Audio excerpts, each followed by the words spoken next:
Good evening. I call to order the Lake Havasu City Council regular meeting on Tuesday, August 8th, 2023 at 5:30 p.m. We'll now have an invocation from Dr. David Bybee from Christ Chapel, followed by the Pledge of Allegiance led by the Lake Havasu Area Chamber of Commerce, Andrea Heller.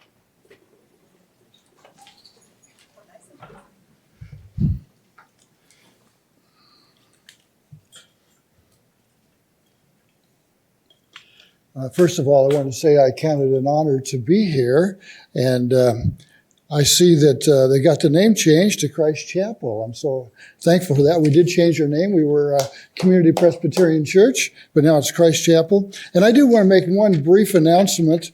We're not going to have any 5-mile afternoon prayer walks this month. Right? Right, David? Where is he at? Let's pray. Gracious and glorious God, creator of the universe, of the DNA, of cells, of all of life, we come before you asking for wisdom from above, Lord. The heavens declare your magnificent glory right here, spectacularly here in Lake Havasu. We pray, O Lord, that Lake Havasu City may reflect your illuminating light, that we may be a haven of rest for the body and for the soul. And as you said, Jesus, peace I give to you, not as the world gives, and joy that you give is beyond anything we can have. Guide us, O Lord. Guide this council, working with the residents, our wonderful visitors, that Lake Havasu City can be all that it can be and more. In Jesus Christ's name we pray. Amen. Amen.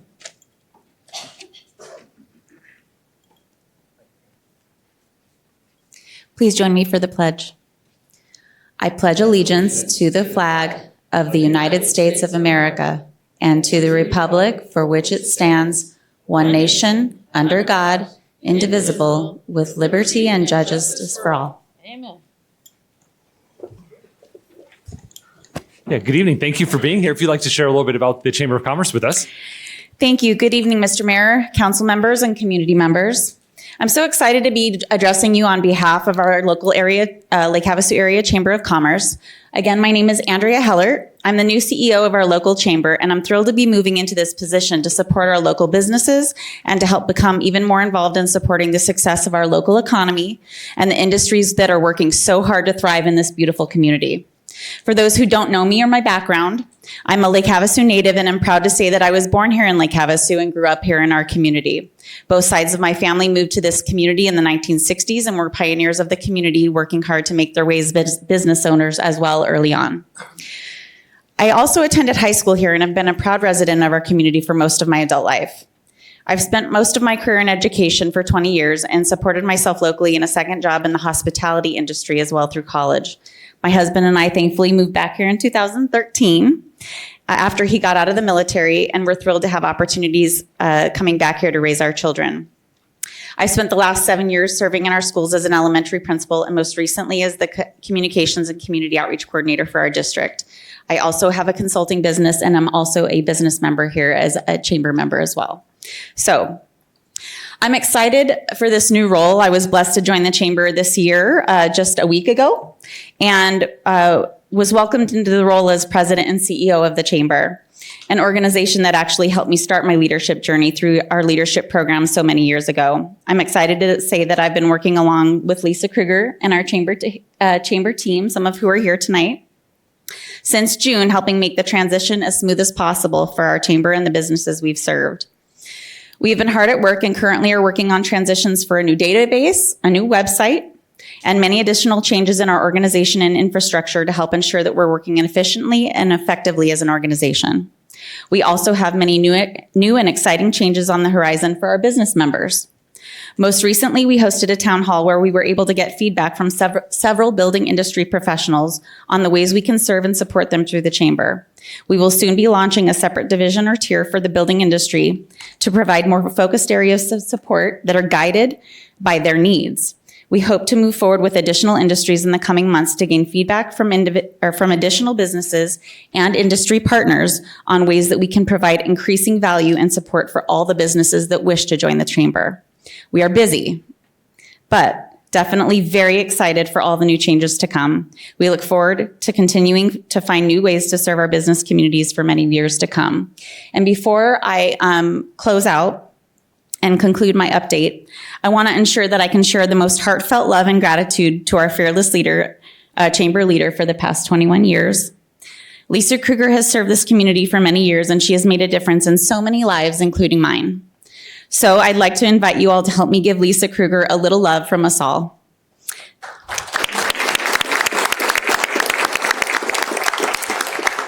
Thank you, Lisa, for all your years and the many ways you've given back to our community. We love you. Thank you. Yeah, thank you very much, and congratulations on your new position. Appreciate it. Yeah. All right, we'll move on to the next item on our agenda, which is the roll call. Ms. Williams, if you please call the roll. Council members Nancy Campbell. Here. Michelle Lynn. Here. Cameron Moses. Here. Jenny Koch. Here. Jim Dolan. Hi, Kelly. I'm here. Vice Mayor Thank David you. Lane. Here.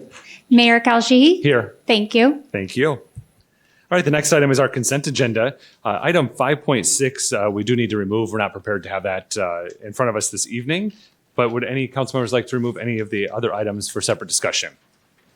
Mayor, Yeah, Councilmember Koch, motion. please. I move that we approve the consent agenda minus item 5.6 as presented. Second.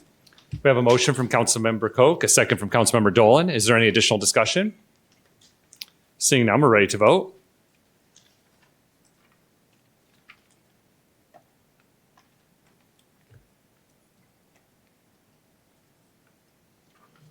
Motion carries 7-0.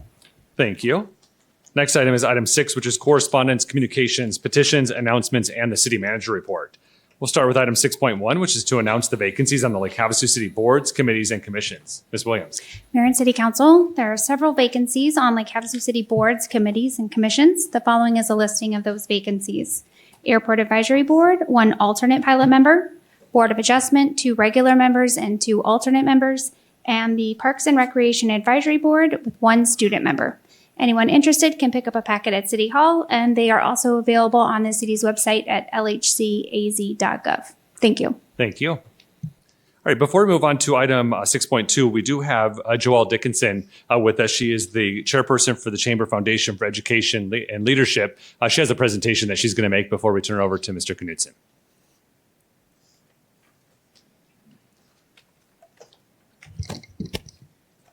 Good evening, Mayor and City Council.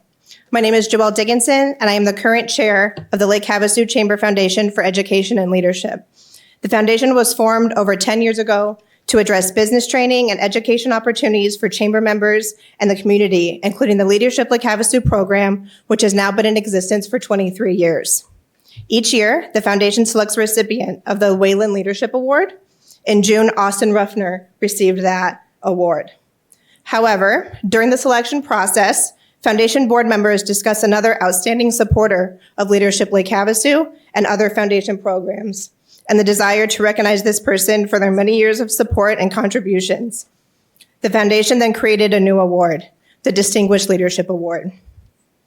The plan was to recognize that person at the Chamber's celebration of business back in June, but for reasons beyond our control, we weren't able to make that happen. We sought out the permission of Mayor Sheehy to make that presentation tonight. The recipient of this new award is truly a person of distinction. A young professional, she serves her employer and her community with grit and grace. Never one to sit on the sidelines, she jumps right in and solves problems and makes things happen. She and her family moved to Havasu in 2001, and she worked for about a year at the Go Lake Havasu Tourism Bureau before being hired as the membership director of the Lake Havasu Area Chamber of Commerce, where she served in that role for 14 years. During that time, she participated in a few programs that propelled her into public service. Those programs included a 6-week Rotary Exchange trip to Australia, where she was fascinated by the role of local government in some of Australia's smaller communities. She also participated locally in the Leadership Lake Havasu and Advanced Havasu Leadership Development, and she served as a co-chair and presenter for both of those roles. In 2012, she was selected to fill a vacancy on the Lake Havasu City Council, and she was elected to council in 2014, 2018, and again in 2022. Our awardee serves the council, the city, and her community with professionalism and dignity. On behalf of myself and the other board members, we are happy to award Jenny Koch with the first ever Stiefel Distinguished Leadership Award.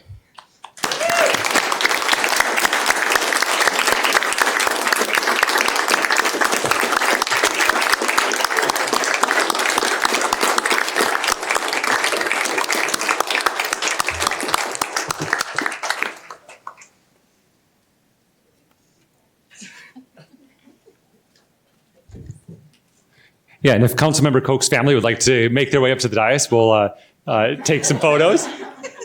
Yeah. Yeah.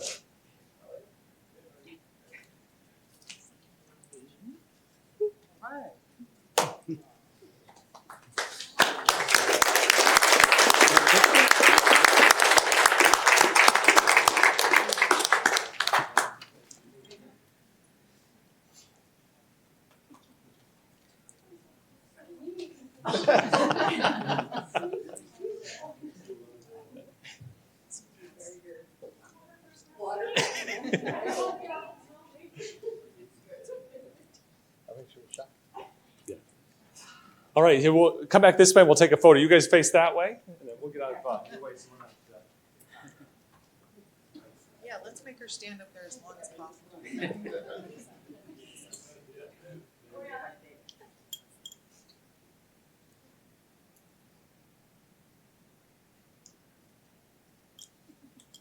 I'm gonna jump in one.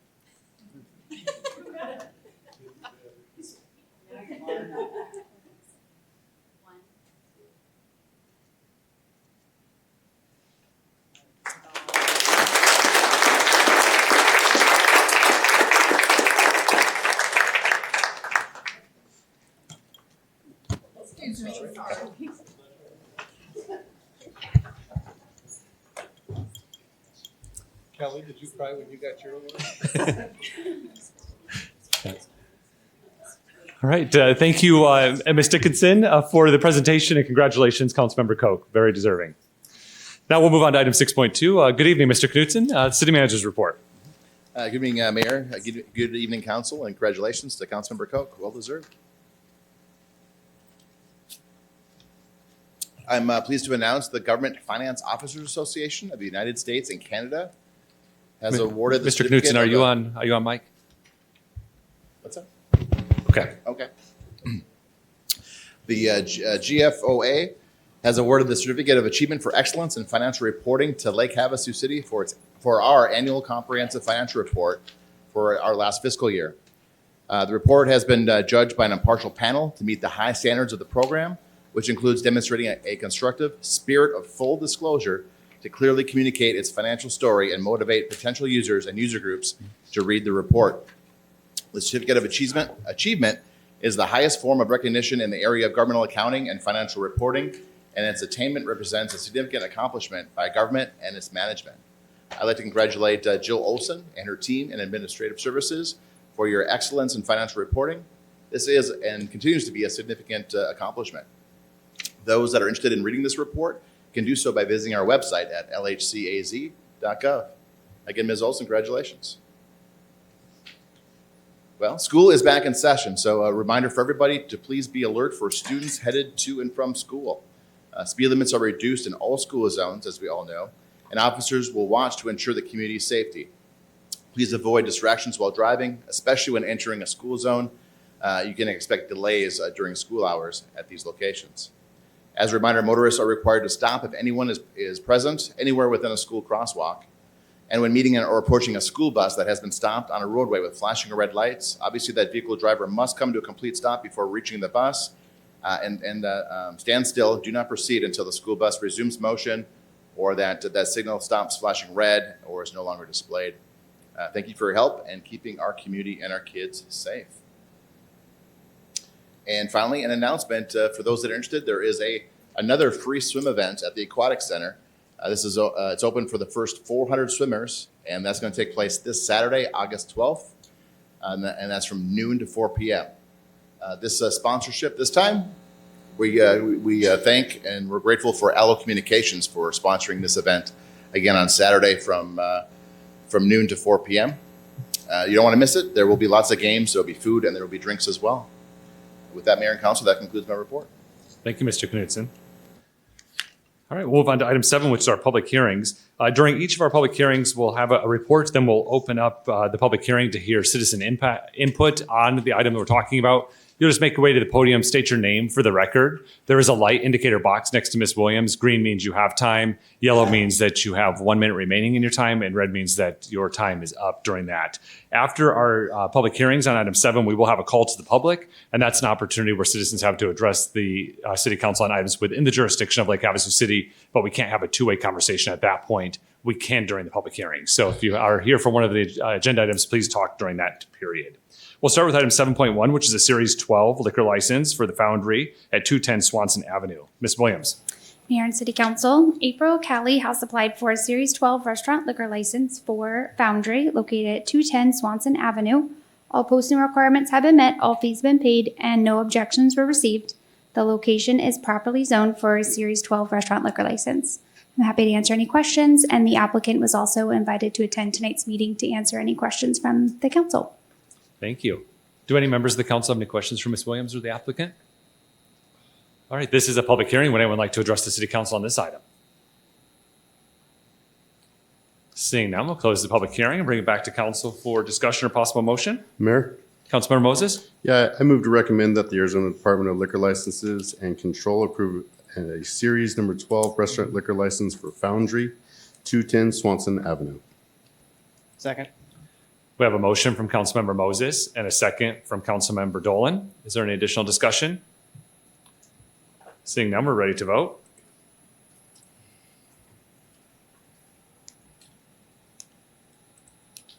Motion carries 7-0. Thank you.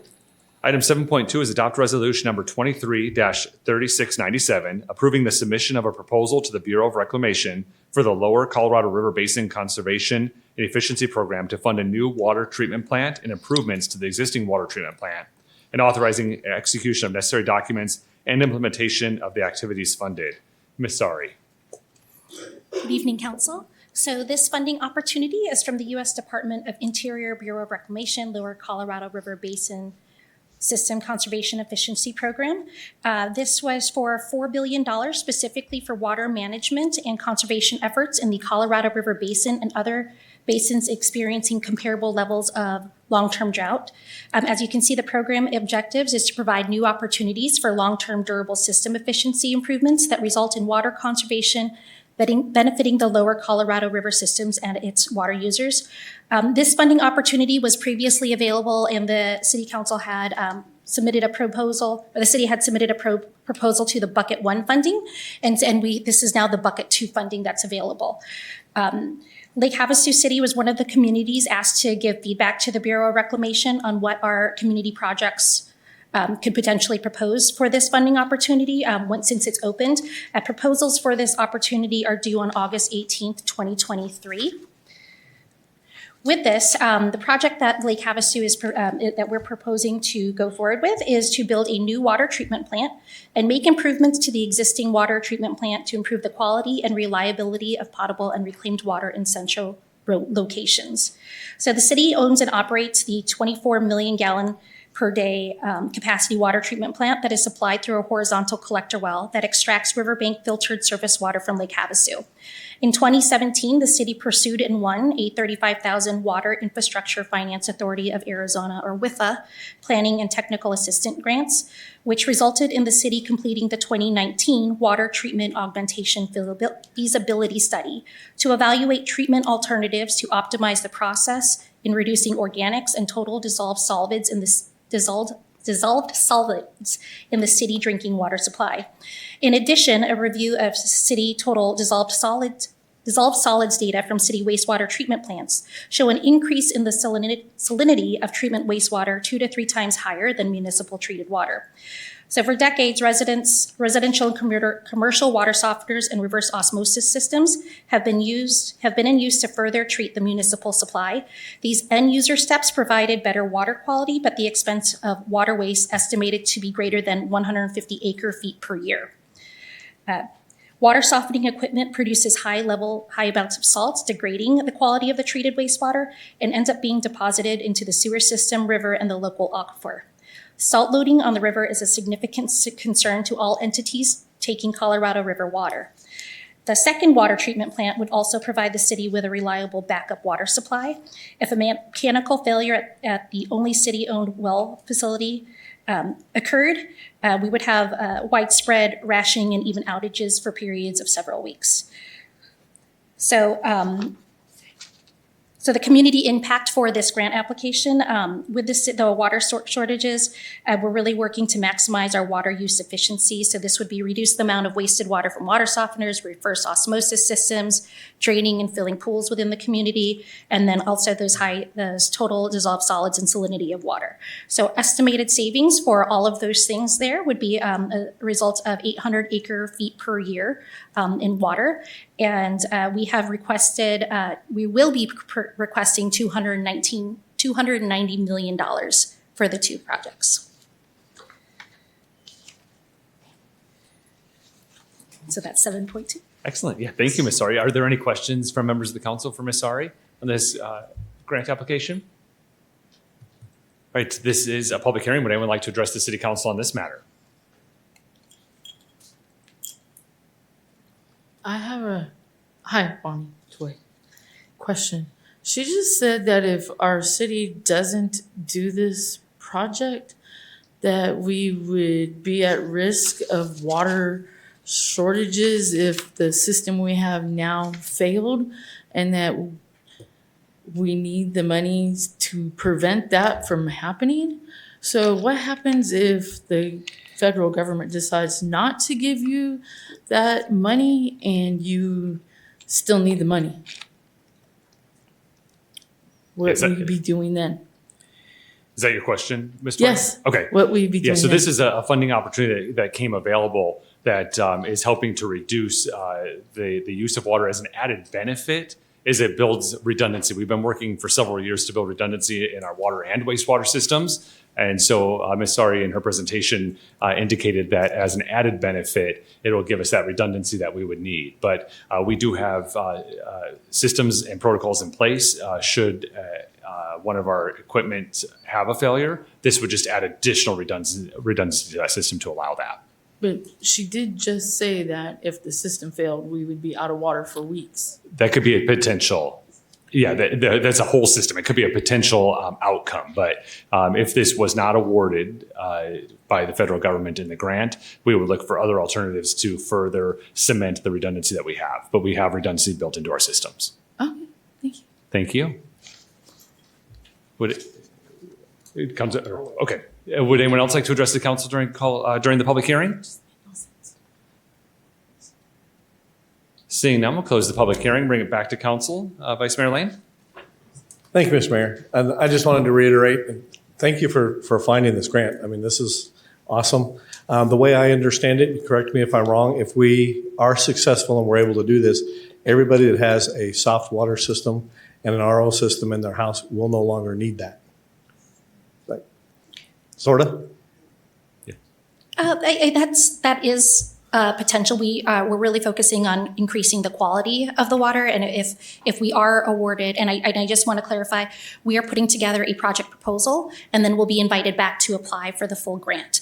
So if we're invited back and then we do win, we are awarded this grant, then it would be up to the end user if they want to further purify their water. But from our standpoint, just decreasing the salinity would hopefully at least decrease the need for the amount of salts and water softeners and salts that we have in the community. Thank you. And I understand you're the one putting in the grant, not the one that runs the system. So I appreciate your answer and that you were able to come up with that. Thank you for that. Sure. If there's no other questions, I'll make a motion. Yeah. Are there other questions or comments from members of the council? All right. Vice Mayor Lane? I move to adopt resolution number 23-3697, approving the submission of a proposal to the Bureau of Reclamation for the Lower Colorado River Basin Conservation and Efficiency Program to fund a new water treatment plant and improvements to the existing water treatment plant, and authorizing execution of necessary documents and implementation of the activities funded, subject to necessary review and approval by the city attorney. I'll second. We have a motion from Vice Mayor Lane and a second from Councilmember Moses. Is there any additional discussion? Seeing none, we're ready to vote.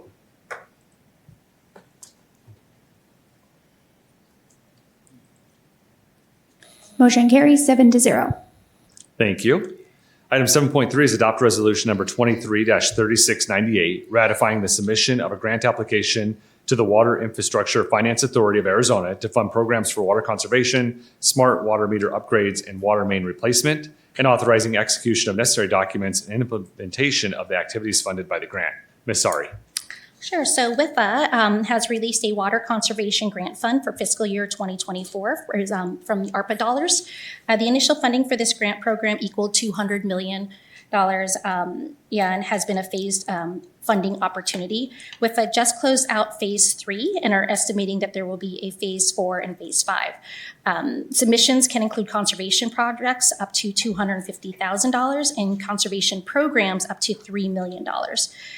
We are requesting $3 million for this grant, and it requires a 25% match, which can be in kind.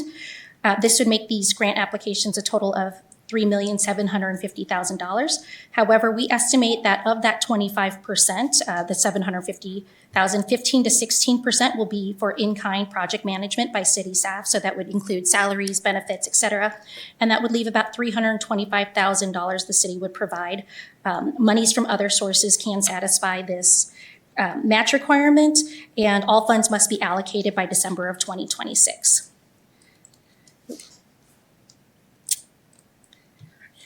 The program objectives under this grant are promote voluntary water conservation programs and projects that are expected to result in long-term reductions in water use, improvements in water use efficiency, and or improvements in water reliability. You can see here what the money for this grant can be used for: educational and research programs, rainwater harvesting, gray water systems, promoting groundwater recharge, landscape watershed protection, coordinating water management, and other projects and programs to reduce structural water overuse issues, and program implementation administrative costs for eligible programs.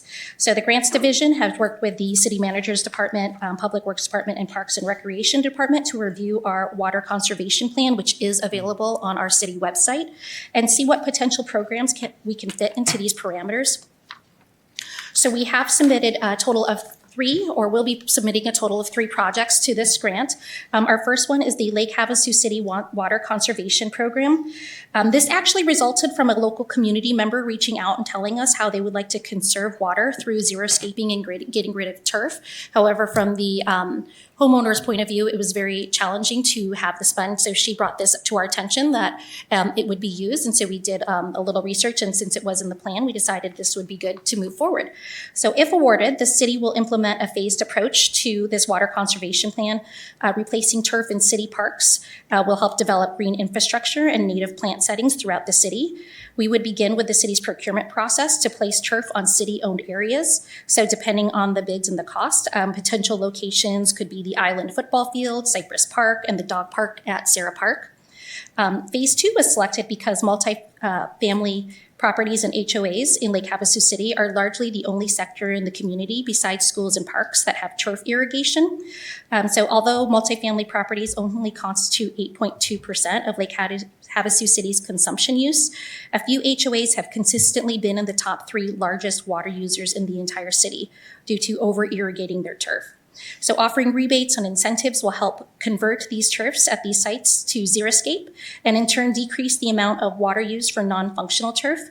And then our phase 3 will be for rebates and incentives for homeowners to replace non-functional turf, increasing the number of low-flow toilets and decreasing the number of swamp coolers in homes. We would end all 3 phases by December 1st, 2026, and at that point we estimate a water savings of 24.2 acre feet of water per year.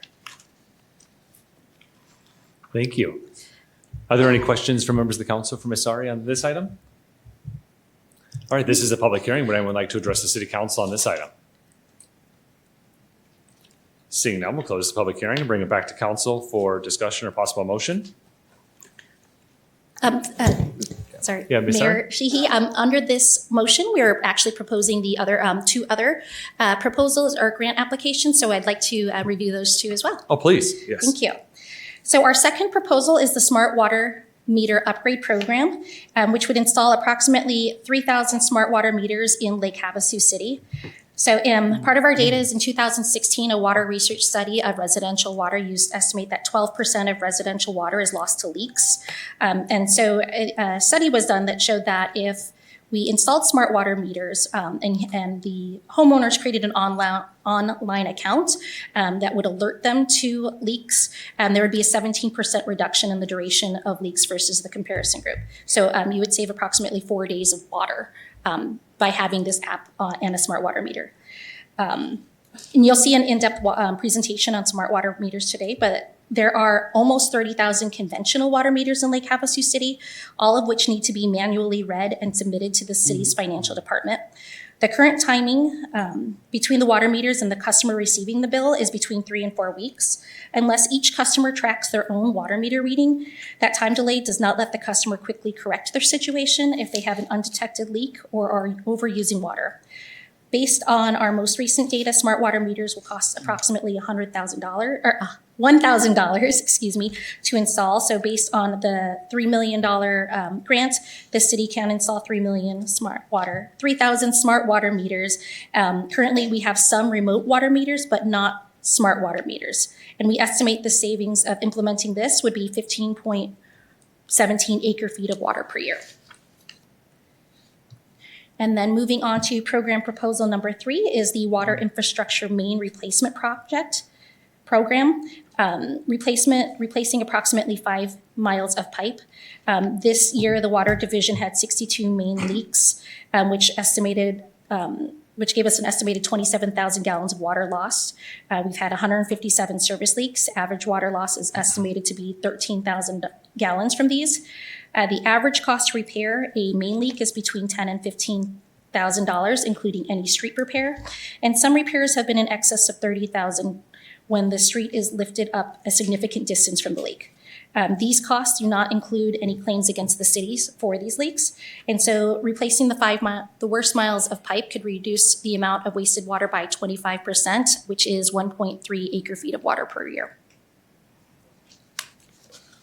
And that is it. All right, excellent. Yeah, thank you for that. The smart water meters actually will help solve some of the issues we've had with customers that have been having estimated billing because of some staffing issues. You get immediate one-time readings, and eventually we'll be able to transfer the whole system if successful. It's just very pricey, and hopefully this grant will solve that for us. So I'm going to reopen the public hearing just because there was 2 other elements that weren't included. So I'll open the public hearing if anyone would like to address the council on this item now.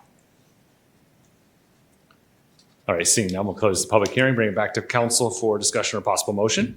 Mr. Mayor, Councilmember Dolan, motion. please. Move to adopt resolution number 23-3698, ratifying the submission of a grant application to the Water Infrastructure Finance Authority of Arizona to fund programs for water conservation, smart water meter upgrades, and water main replacement, and authorizing execution of necessary documents and implementation of the activities funded by the grant, subject to necessary review and approval by the city attorney. Second. We have a motion from Councilmember Dolan and a second from Vice Mayor Lane. Is there any additional discussion? Seeing none, we're ready to vote.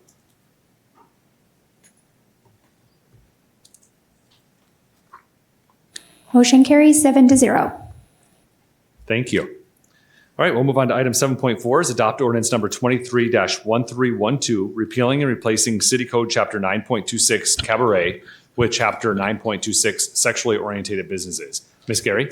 Good evening, Mayor and Council. This item was introduced at the last City Council meeting. There was one request by Council to make a change, and that was to Section 9.26.030, Prohibited Conduct, subsection C, and that was revised to state that a person below the age of 18 or below the age of 21 years, if alcohol is served, may not provide or attend adult live entertainment or entertainment at an adult cabaret. Okay, and so that was the only change that was requested, so the remainder is the same. And then there were a lot of questions specifically about certain forms or for certain shows. Although I don't want to speculate as to whether this chapter will apply or not, suffice it to say that if the actions fall within the definitions that are contained within this chapter, then this chapter and the restrictions contained therein will apply. And I'm happy to answer any questions you might have. Thank you, Ms. Gary. Are there any questions from members of the council for Ms. Gary on this item? All right, this is a public hearing. Would anyone like to address the city council on this item? Yeah, please just make your way to the podium and state your name for the record. My name is David Lerner, and I want to know from the council, these changes in all of this, does it apply to the drag queen shows? Yeah, so as Ms. Gary just explained, there's definitions on It's what. a yes or no question. I would like to have a yes or no. Yeah, it would depend on if it meets the definition that's in the code that's proposed in front of us. Yeah. Say again? Don't leave that off the stadium about what they do. Yeah, you're out of order, sir. Yeah. So it depends on if the code is, if the activity meets the definition of the code that's in front of us this evening. Then it So would in other impact words, you're leaving it open to have drag queen shows, is that correct? that. We're dealing with the cabaret code. We're repealing that and replacing it with sexually oriented businesses. Let me ask the question one more time. I want a yes or a no. Have you left these laws open so you can have drag queen shows and have little children at your shows? Yeah. Sir, yeah, you're out of order.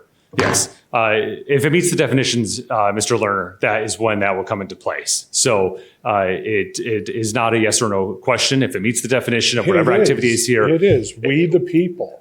This is a You constitutionally. work for us, and I'm asking you a simple question. It's a yes or a no. Let me ask a third time. The way these laws are written, are they allowing children to come to your drag queen show? This ordinance has nothing to do with drag shows. So it didn't stop them from coming to the drag queen show. Is that correct? It has nothing to do with drag shows. So in other words, you can continue doing what you're doing the way you want to do it. If something is met by the definition of this code and they are found in Again, violation. I don't want to go around the block. Yeah. I'm asking straight questions. So at the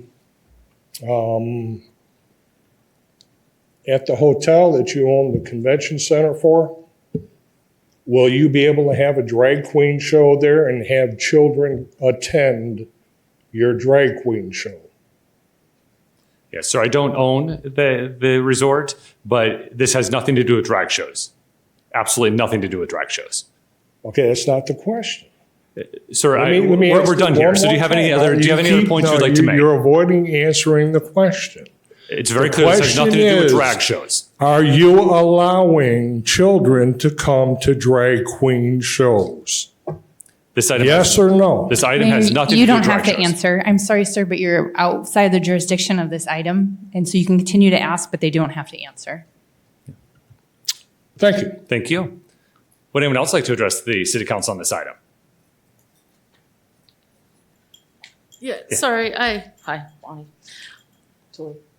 I was watching the news this morning and scrolling through the news and came across this really cool article about Kanye West and his wife, that she went out to a restaurant or something and she was wearing an opaque, flesh clear, whatever garment, and was not wearing a bra underneath it. And I was just wondering, because I believe that in your code, it does stipulate that people have to be wearing certain color clothing, but the color clothing you can still see things, which just makes it generic nudity. And I was just wondering if somehow some of that might be changed to protect people from generic nudity. Yeah, so the ordinance in front of us would not address that. So there's three definitions, letter A, B, and C, dealing with adult entertainment, adult live entertainment establishment, and an adult cabaret. Someone going to a restaurant in a flesh-colored dress or outfit would not meet those definitions. Yes, but in your definition on your cabaret code, you discuss your entertainers have to be wearing certain clothing. The clothing of the entertainers makes a difference as to whether or not it's adult or not adult or something along those lines. And that is where my question lies. Okay, so the example you gave was somebody just walking on the street. So the definitions contained in this chapter have to have twofold. It has to be an exhibit, a performance, or a dancer of any type conducted on a premises where such would be unclothed or in such costume or attire to expose specific anatomical areas of the body as defined by the state statute. So somebody just walking around naked, there are indecency laws that would cover that. So what we're talking about is adult live entertainment. And so that person would have to be performing on a stage or in some manner of that way and showing certain parts of their body. Correct. But it says that they have to be covered up by certain colored clothing. And if the colored clothing is still see-through where you're generically nude, how does that? It says opaque, non-flesh colored fabric, fully covering the genitals, pubic, hair, vulva, and a whole bunch of other body parts and areas of the body. Yeah. And so it specifically says opaque, non-flesh colored is what our code says, only specific to adult live entertainment and adult cabarets, not people walking around the street. What happens to the people walking around the street? That's totally outside of out of this chapter. Yeah. Oh, thank you. All right, would anyone else like to address the council on this item? All right, seeing none, we'll go ahead and close the public hearing, bring it back to council for discussion or possible motion. Mr. Mayor, Councilmember Dolan? if the city attorney's done with her dirty talk over there, I'll make a motion. Wash your mouth out, young lady.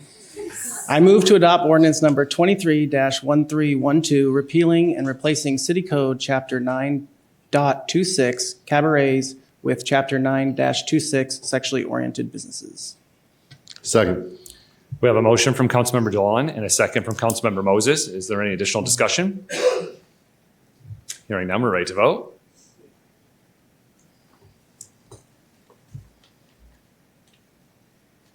Motion carries 7-0. Thank you. All right, item 7.5 is adopt ordinance number 23-1315, approving a planned development rezone for 115 Park Avenue, APN 107-78-001, from limited commercial C1 district to limited commercial planned development C1 PD district, allowing a maximum building height increase from 25 feet to 30 feet and allowing multiple family residential use. Mr. Morris. Honorable Mayor, council members, thank you. The subject property is located on the east side of Park Avenue, just north of Mulberry Avenue, near the Aquatic Center. It is a vacant, undeveloped lot measuring 1.25 acres, and there's a 50-foot utility easement at the rear abutting Highway 95. The properties to the east across the highway and to the north and south are Zone C1 limited commercial and are a mix of vacant lands and commercially developed property. The properties to the west across Park Avenue are zoned Island Body Beach with a condominium apartment project in the permitting process and a hotel that's recently constructed. A similar request was previously reviewed by the City Council at its May 9th meeting. The Council had concerns about vehicle circulation and the parking for the restaurant drive-through use and did not approve that request. They asked that the applicant revise and resubmit the plan. This request is for the revised plan. The changes are the restaurant building in the front was moved from the south side to the north side of the lot, and the traffic pickup area was improved. And then the main building itself was moved to the south and kind of mirror image flip-flopped. So the applicant's letter of intent and general development plan describe two buildings. One is the 2,600 square foot drive-through building near Park Avenue. And the second is a mixed-use, multi-story building with about 6,300 square feet of commercial uses on the ground floor, which are shown here. And then the upper floors of that building are 24 apartment dwelling units on the 2 floors above that. There will be reserved parking for the apartments, and the remainder of the lot parking will be used for the commercial and drive-through uses. Lot will be landscaped and designed to meet city standards. The C1 zoning for the property allows building heights up to 25 feet. The drive-through building will be well below the 25-foot height limit. However, the mixed-use building is proposed at 30 feet in height from the property's max grade, or the assumed 0 for the lot. That's 5 feet taller than the C1 25-foot standard. Therefore, the applicant is asking for an height exception to allow the 30-foot tall mixed-use building. The building will, like I mentioned earlier, will be home to 24 multiple-family two-bedroom apartments consisting of 12 units on each of the second and third stories. Multifamily residential is not allowed use in the C1 zoning district. Therefore, the applicant is asking for an exception to allow that use. The building elevations indicate a 3-story building with varied parapet roof heights, commercial uses and covered parking on the ground floor, and residential units on the second and third floors. Some of the residential units are shown with balconies, and the building exterior is a mix of white, gray, and tan exterior with several alcoves and recesses to break up the long expanses. That multiple family apartment use will be similar in appearance to a hotel, which is allowed in the C1 zoning district. Staff does not anticipate the multiple family use having any major impacts on the neighborhood. As far as parking, this slide shows the required parking. The applicant is making use of parking alternatives that are allowed in the development code to reduce the required parking from 88 to 70 spaces. The shared parking allowance, the reduction allows 1.1 reduction factor for the combined restaurant and residential uses, resulting in a reduction of 6 parking spaces. The applicant is also taking advantage of the bicycle facility reduction, which they're providing 12 bicycle spaces in lieu of 12 vehicle parking spaces, resulting in an additional reduction of 12 spaces. So this total results in 70 spaces required. The plan shows 71 provided, and the proposed number and types of parking spaces meet the development code standards. No parking exceptions are requested. There is a little bit of an issue at the rear of the property, fronting Highway 95. There's a vehicle travel aisle shown at the rear, here outlined in blue, or shaded in blue. Unisource Electric has expressed concerns about the easternmost 25 feet there in the blue. As vehicle travel aisle is located there, as I mentioned. Unisource is asking that this portion of the easement be left completely open, allowing only landscape gravel at most, not hard surfacing. However, per the development code, vehicle travel aisles are to be improved with asphalt or concrete or an alternate paving material as approved by the zoning administrator. The developer is proposing compacted decomposed granite as a paving material, which is not among the options approvable by the zoning administrator. Therefore, a condition to allow compacted decomposed granite paving in this area is included for the council's consideration.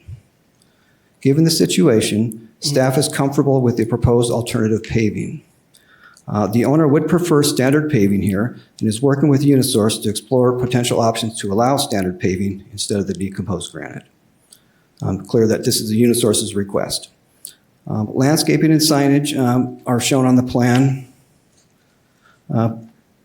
Full compliance with the landscaping standards and signage standards will be reviewed, and they're not part of this exception, and there are no requests for exceptions are included with this request. The Planning Commission suggested the following conditions of approval for the project. That the development shall substantially match the general development plan submitted with the request, and that the developer shall coordinate with the Public Works Department and Unisource Electric concerning development within the rear 50-foot public utility easement. And upon acceptance by the City Public Works Department and Unisource Electric, compacted decomposed granite paving is allowed as an alternative vehicle travel aisle paving material within the easternmost 25 foot of the 50-foot utility easement. And item number 4, the developer shall coordinate with ADOT and the Public Works Department during the development permitting process to address drainage and traffic impacts along the Highway 95 corridor.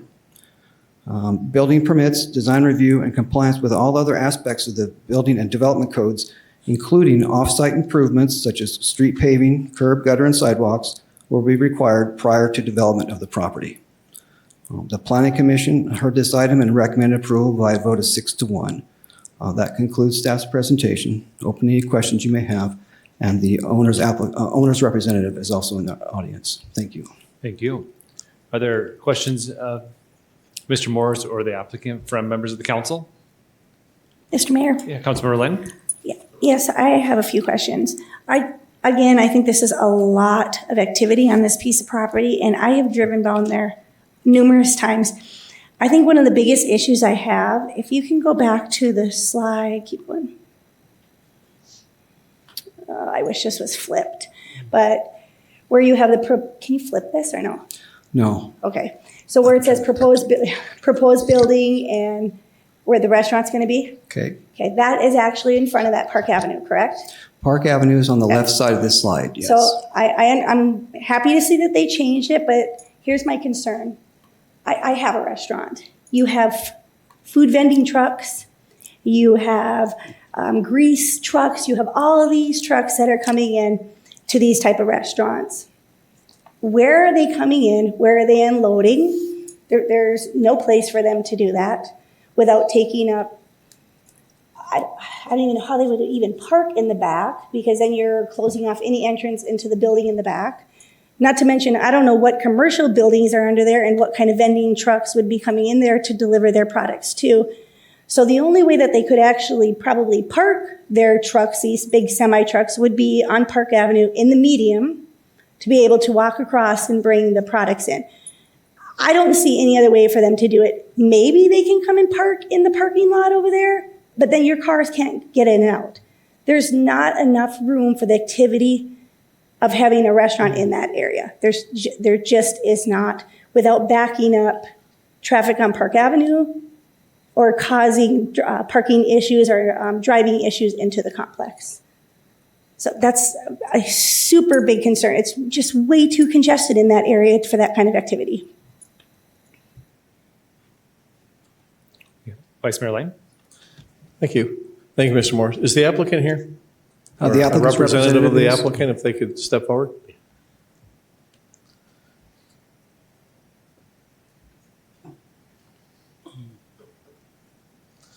Probably be a lot better for you to answer these questions than for Sure. Mr. Morris to try to answer for you. Thank So you, Council. this came before us once before, and it looks like all you did when we brought up the fact that the drive-through was on the wrong side of the vehicles, you just flopped that to the other side. Correct. We brought up a couple other issues during that hearing. Some of them, Councilmember Lynn just brought up again. And then we also had the issue with the actual driveway is this decomposed granite that you're going to put back here. This is a great project if you do the apartments. It's a great project if you do the restaurant. Putting both on one seems a little bit too much for one lot. Have you done anything to address the other concerns that we brought up last time, as Councilmember Lynn just brought up now, and also the drive-through along the backside being the decomposed granite and not concrete or asphalt? Yeah, so, sorry, my name is Nahum Mizrahi. So, from the previous presentation, we had only one lane and we didn't show how many vehicle, and that was one of the items that just showing how many vehicle can be. And we addressed this. The second thing is we widening the entrance to the parking, which is 30 feet from 24 on the main entrance from park to the apartment and to the retail area. We do have a loading zone. Most of restaurant doesn't use semi-trailer to deliver trucks of food. So a lot of the food industry also use, based on the required parking to deliver food. So we believe that as far as the delivery, the loading zone that we have, we should be significant enough for the restaurant. In regard to the decomposite granite, that's something we're working with Unisource right now. If they allow us to, I think in general the decomposed granite it's a new items. I don't think I saw it in Havasu, and a lot of people doesn't know what it is. So that's why it's not even in your, approval material of paving. But in other city and state, and they adopt it as a method of material of pavers. Other than that, I mean, I wish we can have this 25 feet that we can pave it, but 50 feet of an easement, that's a lot of this property. And we're trying to see what we can adopt it in order to get this project going. And it's, and I think the restaurant is what will make this site more appeal for the activity that we have around it, which is the aquarium center, the hotel, the new apartment and condos that goes there, the VA hospital that goes around there. So that's our goal of what we see in this site. Thank you. And you mentioned a loading zone. Can you tell me where that loading zone is? I think it's the dash area on the bottom here. It's like that. That's bicycle parking. Oh. No. Okay. I think we moved the bicycle to the upper section behind the handicap sign, and we make this. Okay. I don't know if there is a newer drawing. How many rooms are there? Okay. Thank you. So basically, we haven't addressed any of the other issues other than moved it across. As I said, this is a great project for the apartments, or it's a great project for the restaurant. You're just trying to put too much on one little piece of property, and then you wouldn't have the issues with the easement. The easement's there. It's not going away. That's their easement. So I just don't think this is ready to come before us at this point. But that's just my opinion. Thank you, Mr. Mayor. Thank you, Vice Mayor Lane. Are there any other questions, Councilmember Lane? Mr. Mayor, may I? Even if you say that bicycle parking, I have a restaurant. They're all semis coming in there. Shamrock Foods, Cisco, any kind of restaurant, Pepsi, whatever. They are semi trucks. There is absolutely no way for a semi truck to come into that parking lot and turn around. There is absolutely no way for that truck to come in there, even if it went into the parking area, went into that area in front of the bikey. There's no way. It would have to there is just no way it could. No way it could do a U-turn to turn out or back out. It cannot do it. And it's going to block anybody parking in those parking stalls from getting out once it's there.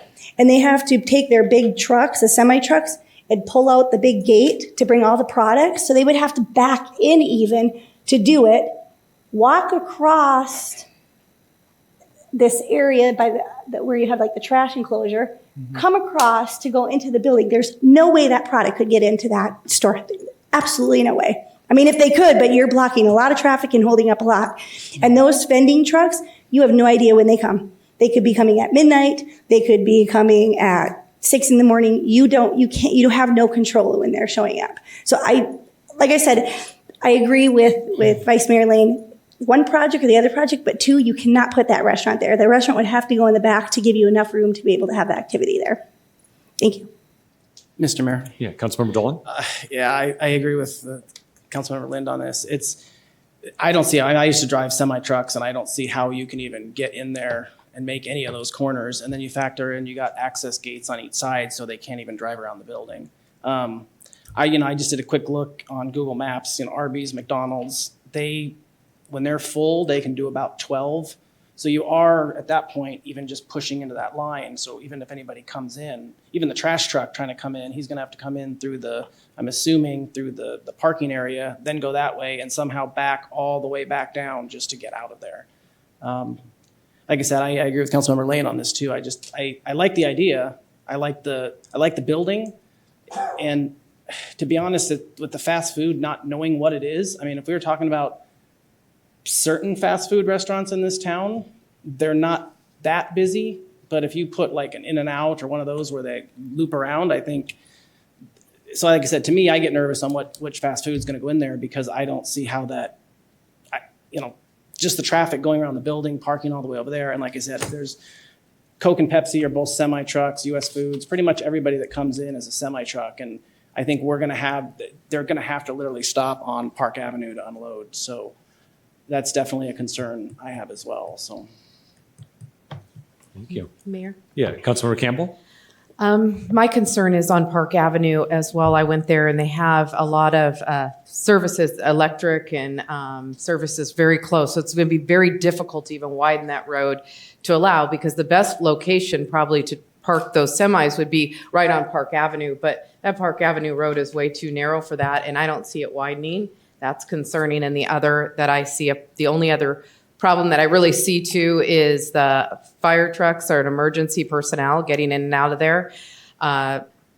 We all drive trucks too. I can see that difficult. The decomposed granite, I agree with him 100%. It's a good product for what he has to use it for versus asphalt or concrete. I think it'd be great. It looks like that's just extra parking, but I do have to agree with a lot of my colleagues up here that it just seems like too much in one area, but I love the design. I love everything that you do. We talked yesterday. I wish it could be a yes for me too, but it's not going to be tonight. Thank you. Councilmember Koch? Mayor, Luke, just a quick question. So, and maybe I'm not reading the subject correctly or the motion, and completely agree with everything that's been said. But if I read this, it says that we are approving the height increase and the rezone. We're not approving a project. So if we were to approve a rezone and do they still have to come back to us with an actual project, or do they not have to? At that point, they would be able to move forward with whatever they wanted on the site.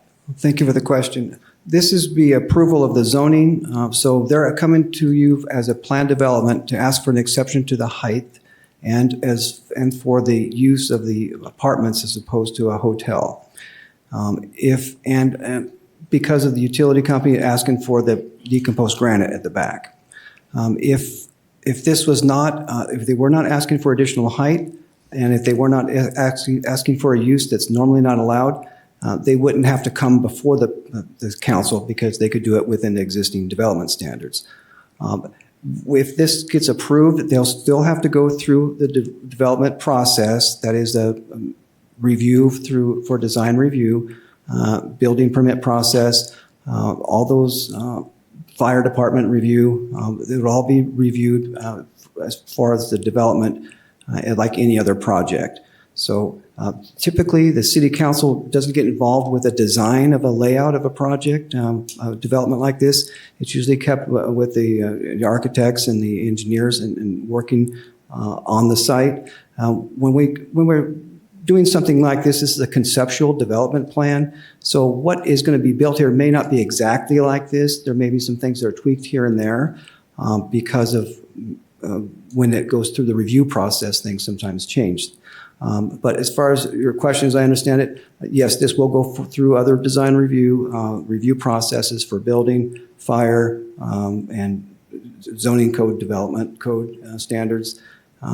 And with or without a PD amendment, it would still need to go through that. So second question to follow up. So say that they did not come to us for the rezone and they wanted to put another hotel there just take out this proposed, change the building of the apartments or condos to a hotel and change the height. They're not asking, they could do this projected project with the zoning they have without a height variance, without asking. I'm just trying to get that if we didn't approve it tonight, that doesn't stop this actual restaurant per se, because we're not approving the rest. I want to make clear that we're not approving or disapproving this restaurant or this layout. We're just approving or disapproving the rezone so that it can be condos, the height from 25 to 30. I just clarify, it seems like we're really focused on that restaurant, which I don't like it either, but that's not really what we're here for tonight. That's correct. Okay. And maybe to elaborate a little bit, years ago, all design reviews for things like this had to go to the city council for review and approval. City Council said, well, that's not the best use of the council. Let's let the staff and the design professionals deal with that with the design review. So it almost, at this point, of course, they give up a little bit of freedom because they're asking for exceptions. You can look at this a little more with a little more fine-tooth comb, but most of the time this would be dealt with in the design review and when they're doing their construction plans and their building plans for the project. Yeah, I just wanted to clarify. I mean, I feel like we're saying, okay, we don't like this restaurant here and we don't think it's going to work. But I mean, in all reality, they could just go ahead with building a hotel without the height variance and still have that restaurant drive through there. And with the way it's zoned, there wasn't much we could do about it at that point if they weren't asking for these two exceptions. That's correct. It would go through the design review process. And this, again, is a conceptual plan. Are there any other questions from members of the council? Mayor? Yeah, question Councilmember Campbell. for, Yes. Luke again. It says, 1, the development shall substantially match the general development plan submitted with the request. Down at the bottom, it says developers shall coordinate with ADOT and the City Public Works Department during the development permitting process to address drainage and traffic impacts on Highway 95 corridor. I know for a fact over at Maverick, the new Maverick, the amount of work, do you remember that ADOT had Maverick go into, which was moving the light posts back, extending the lines, almost 4 highways. We had to put 4 lanes in there and extra turning lanes just to get that for ADOT. Why would this state in here, the development shall substantially match the general development plan submitted with the request? Well, because this is a planned development and its approval is partially based on the development plan overall, when it says substantially match that gives a little bit of freedom to move things around a little bit for when they're actually building it. So it would be based generally on this plan. If it changed a lot from this plan, we would consider it a major amendment, a major change. Then it would have to come back to this Planning Commission and City Council for an amendment to it. But if it remains pretty close to this plan, and that's a staff call, if staff thinks it's gone too far beyond what this plan is showing, then it'd come back to the public hearing process. So the way I'm reading it right now, based on number 1, the development should substantially match the general development plan submitted with this request, means that we are actually approving what this looks like. Yes? Yes, generally, and there could be some small changes here. If there are major changes, it'd have to come back to the City Council, Planning Commission and City Council. Okay, thank you. All right. Are there any other questions or comments from members of the council? Yeah. I do have a question for the applicant's representative, if you could make your way back to the podium.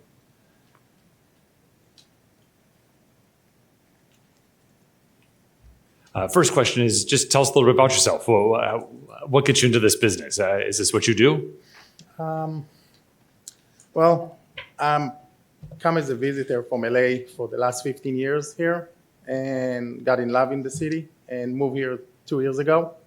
I had a construction company in LA, closed it up, came here, purchased a few property in the Riviera, started there. Then went to Park Avenue. I am the owner of the condo that we're putting in there right now. And I have a few other property in town that we're doing apartment buildings. And I'm here. So I see opportunities and I want to do something different, that not all the buildings are the same, storage and metal buildings all around the city.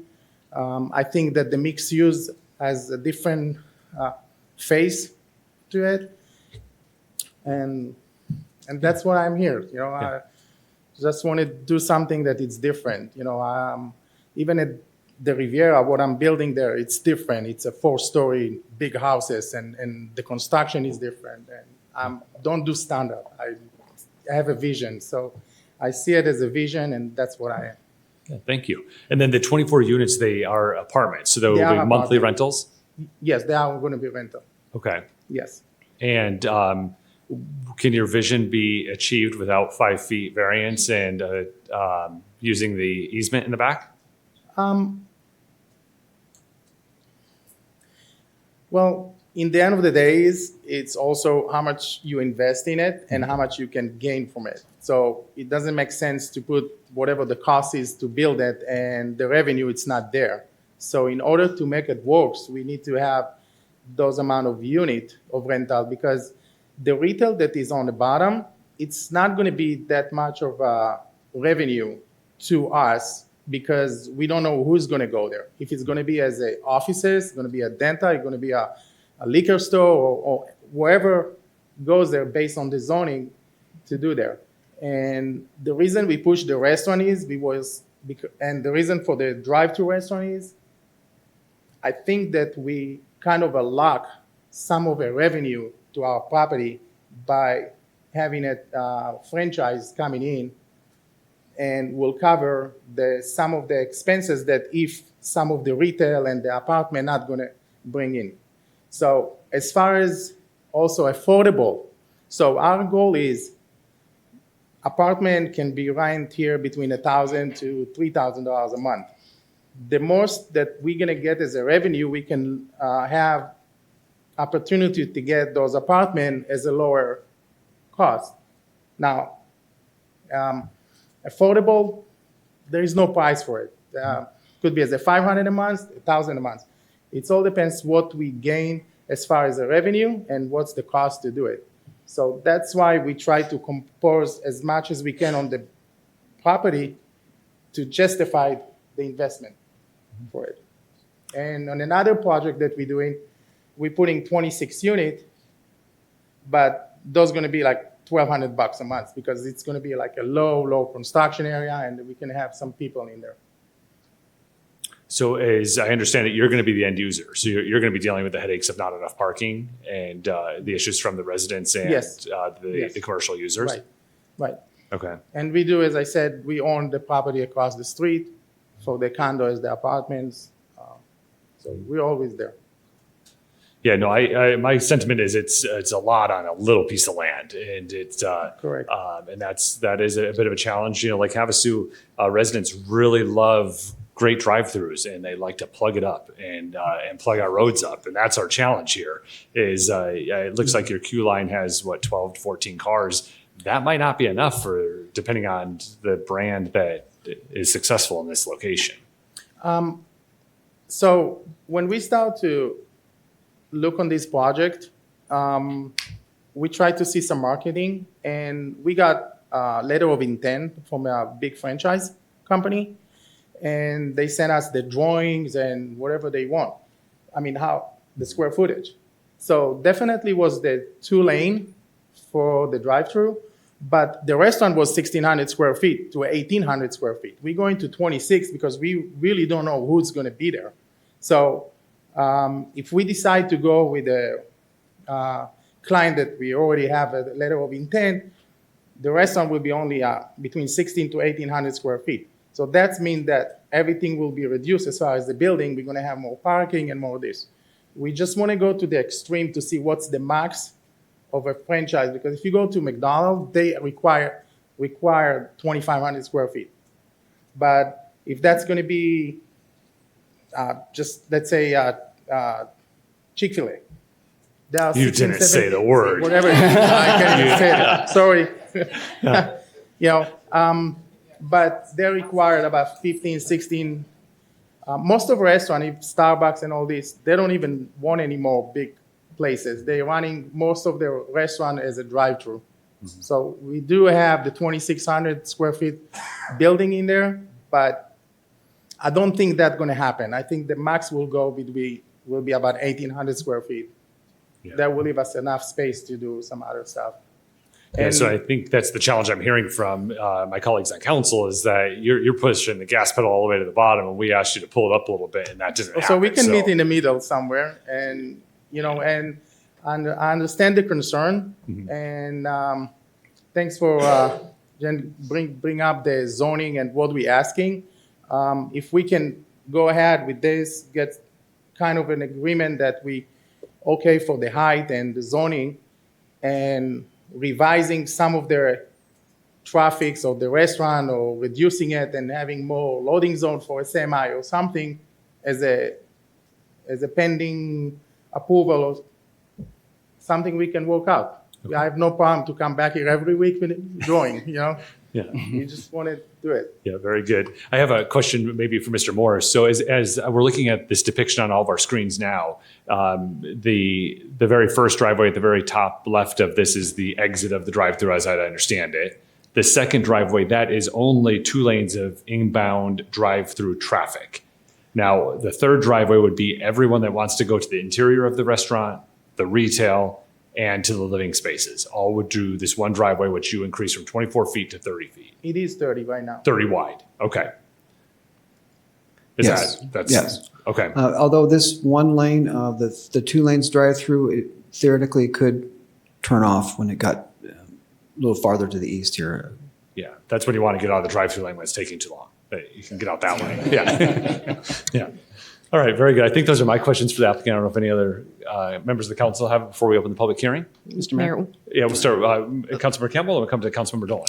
Just one question as I'm looking at this. To me, I know you flipped it, and I know it was over, the restaurant was down below.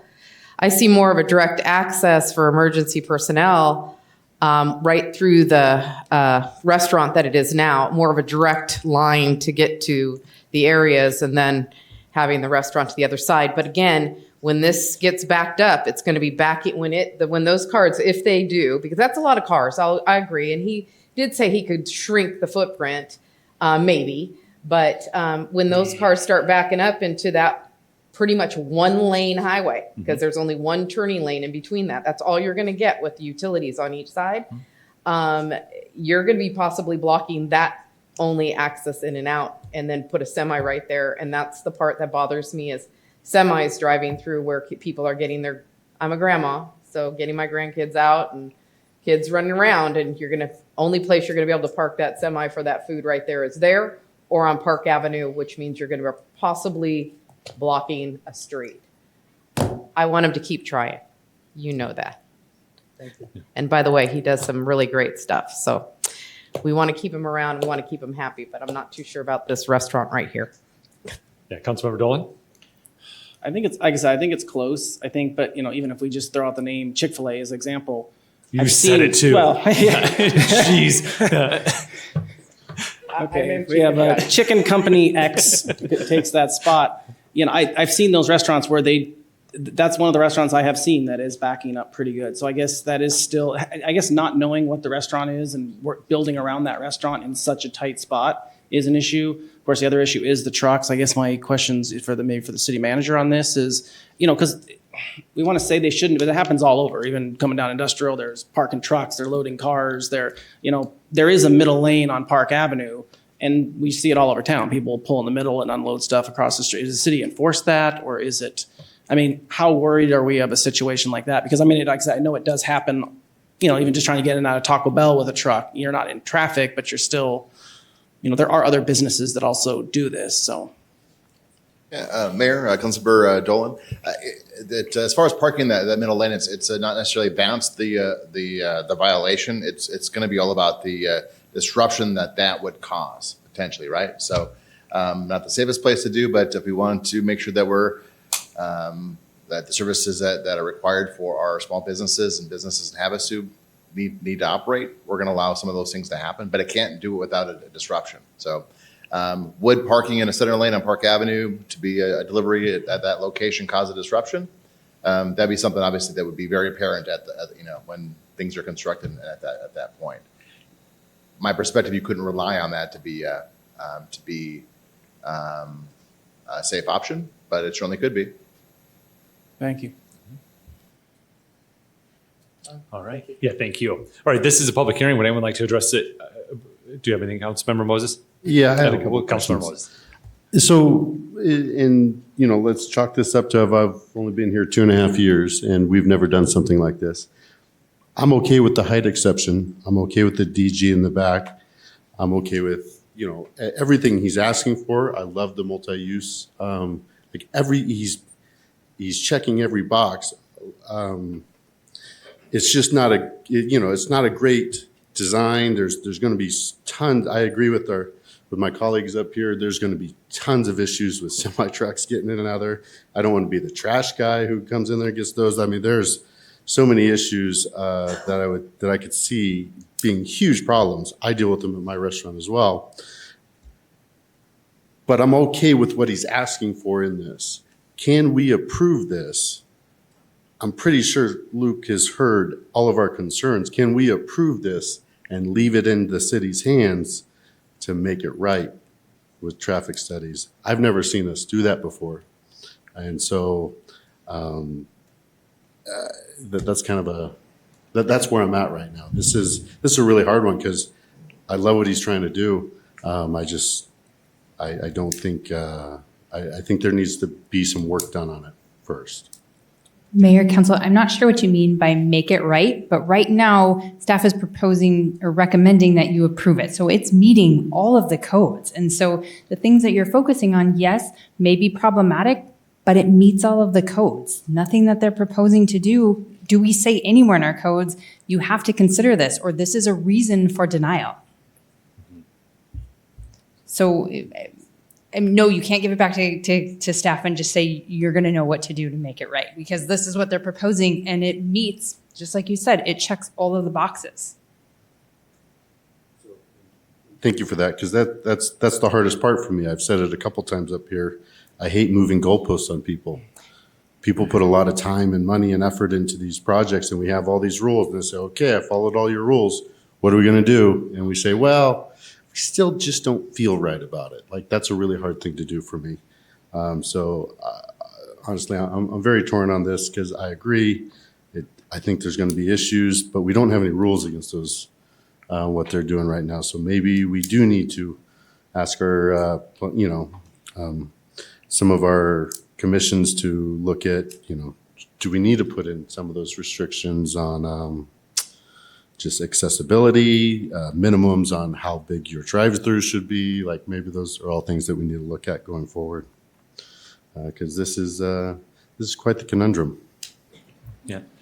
I mean, Mr. Morris, could you explain why we're going through the PD process for this? Because Yes. the PD process does give us the ability to do a little bit different stuff because it's going through that. Yes, we're going through the PD or planned development process because the applicant is asking for exceptions to some of the underlying standards in the C1 zoning district.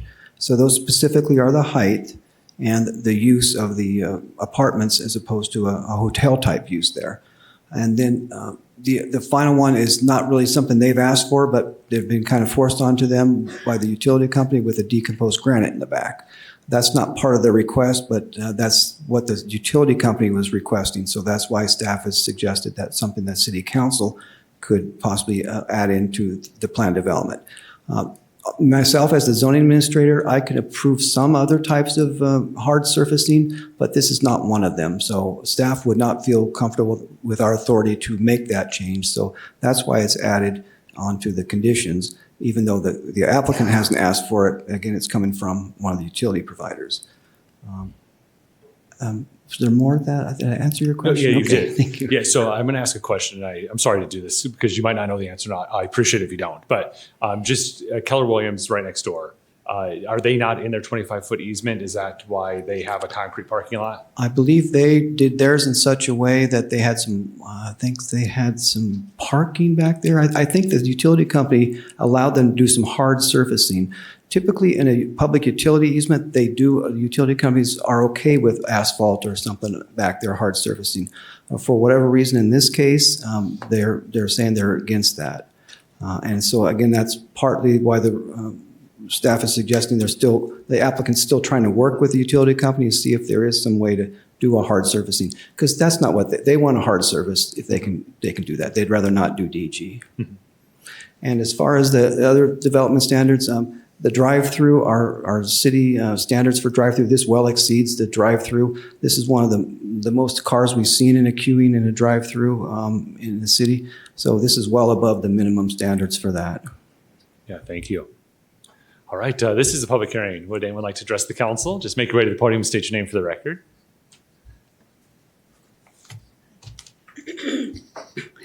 I wasn't going to be here, but when this came up, I decided to get out of my pajamas and get up here. Anyways, because I was watching on TV. My question is, where does the VA fit into this picture, the new VA? Yeah, Mr. Morris will pull a spot. Hopefully we can show you. Yeah, the new VA clinic is right here. It's not shown on this aerial, but here's the Keller Williams building that was mentioned earlier, and the VA clinic is going just to the south of that. And this project is a couple lots to the north. Okay, the reason I ask is because we already have a parking problem where we're located now.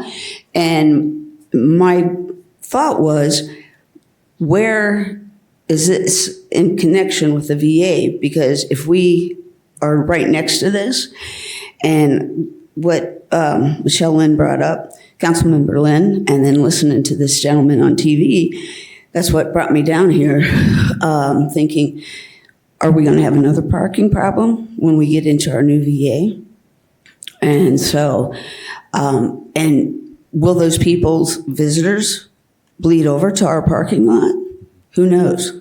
So that's my concern. Yeah, no, great point. The good news about the VA building is it's a single purpose building that's going here on Park Avenue, so it will not share parking with anyone. And it's a current location. I think there's 5 or 6 businesses that share parking with that. Correct, Mayor. But what I'm saying is if these people, if it's apartments and they have visitors or it turns into vacation rentals, their parking lot is full and now it's going to be a restaurant with drive-through problems, then are they going to be over in our parking lot? Yeah.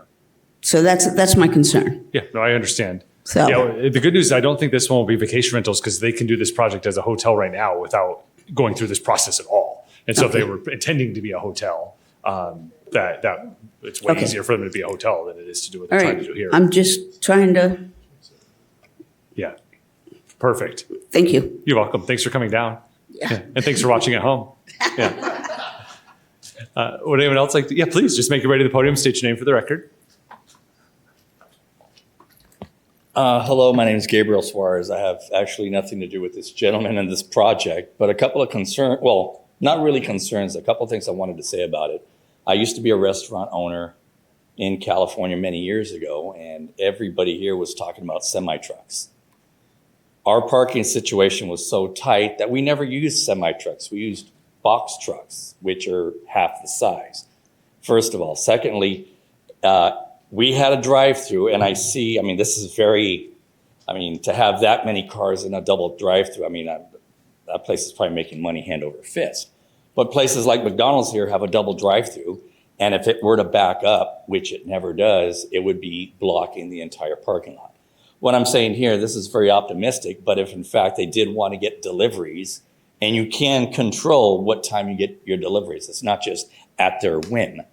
But if you did want to bring box trucks there and you have 2 drive-throughs such as he has pictured there, which we did, what we had the box trucks, not the semi-trucks, park where the, second lane would be, and they would stop there. And all that would do, it would not block any traffic of the entire property. It would just, if anything, limit our revenue. But again, if you have 2 lanes there, and you did bring a truck for deliveries at whatever time you choose to bring it, you could put that truck in the second lane, block your own drive-through, just as you have pictured cars blocking the drive-through, and it would not affect anybody in the entire complex. And somebody had mentioned about parking. I don't know of too many people that would park in this heat 2 blocks away from that restaurant to walk and get food, even if it were Chick-fil-A. You said it too. I said it too, I'm sorry. Yeah, thank you for your comments. Would anyone else like to address the council on this item? Bonnie, I have a couple questions. First question is, I still don't see safe parking for your handicapped customers because the 2 parking spots right over there, and you still have to travel in a wheelchair or a walker or a cane against all the cars going through the drive-through, who, if they're really hungry for some beef, may not be able to get it at that restaurant anyway. And the other really funny question maybe for the developer, I don't know if it's a question for the city or the developer. comment too, by the way, the VA, you said it was focused on just the VA. There are a lot of veterans in the city, and it's going to be a medical facility. And if by going by any other medical facility parking lot here in Havasu, I have experienced several of them, especially one on Mesquite Avenue that is overflowing into across the street parking lot. So very unsafe parking lot for people on Mesquite Avenue. I easily can picture somebody, if that parking lot is filled, having to park over elsewhere, like perhaps at the aquatic center even. But I do have a question for the city, and I don't know if it goes to the whole landscaping and signage issue, but the apartment complex that's being built now, in a few years, who's going to be responsible for building up a noise reduction wall around that area? Because I imagine that as people are living there, they're going to discover that the highway is really loud, and all the semi trucks and the traffic is just crazy insane. I know because I live a couple blocks away from that area, and I hear the traffic daily, beautifully. I mean, good grief, I could hear Body Beach from my house. So I was curious at what point. Also, Mr. Moses, might want to suggest reviewing the general codes, because if the general codes are the issue, maybe they need to be changed. The question is about the handicap parking. Is that enough? And shouldn't the handicap parking for the restaurant have more than what's attached? Shouldn't there be additional handicap parking for the restaurant as it is a separate building, not with the apartment complex? Yes, the handicap parking will meet all of the codes. This is a rendering or a depiction that might have some changes to it, but it will have to meet all of the ADA codes and city codes when it actually is approved. So that means that whole parking lot would have to change if that's... I would assume that this meets code. I don't know that to be true, but I would assume this meets code. Okay. Thank you. Thank you. Would anyone else like to address the city council on this item? Hi, Joan DeZuro, DZURO. In looking at this project, I agree with Councilmember Moses. It meets all the codes that we had for that. There are no project is perfect with this, but in looking at the height requirement, one of the things, the hotel is even higher that's across the street. So the height requirement, and I used had a lot of decomposed granite come before me in California when I was with the Planning Commission there, and we've never had any complaints about it. It does hold up fairly well, and it does work very well. If that's what Unisource is requiring for that, that shouldn't cause any problems for that particular area. They can drive on it to go out, and none of that has seemed to have been a problem in the past. Thank you. Thank you.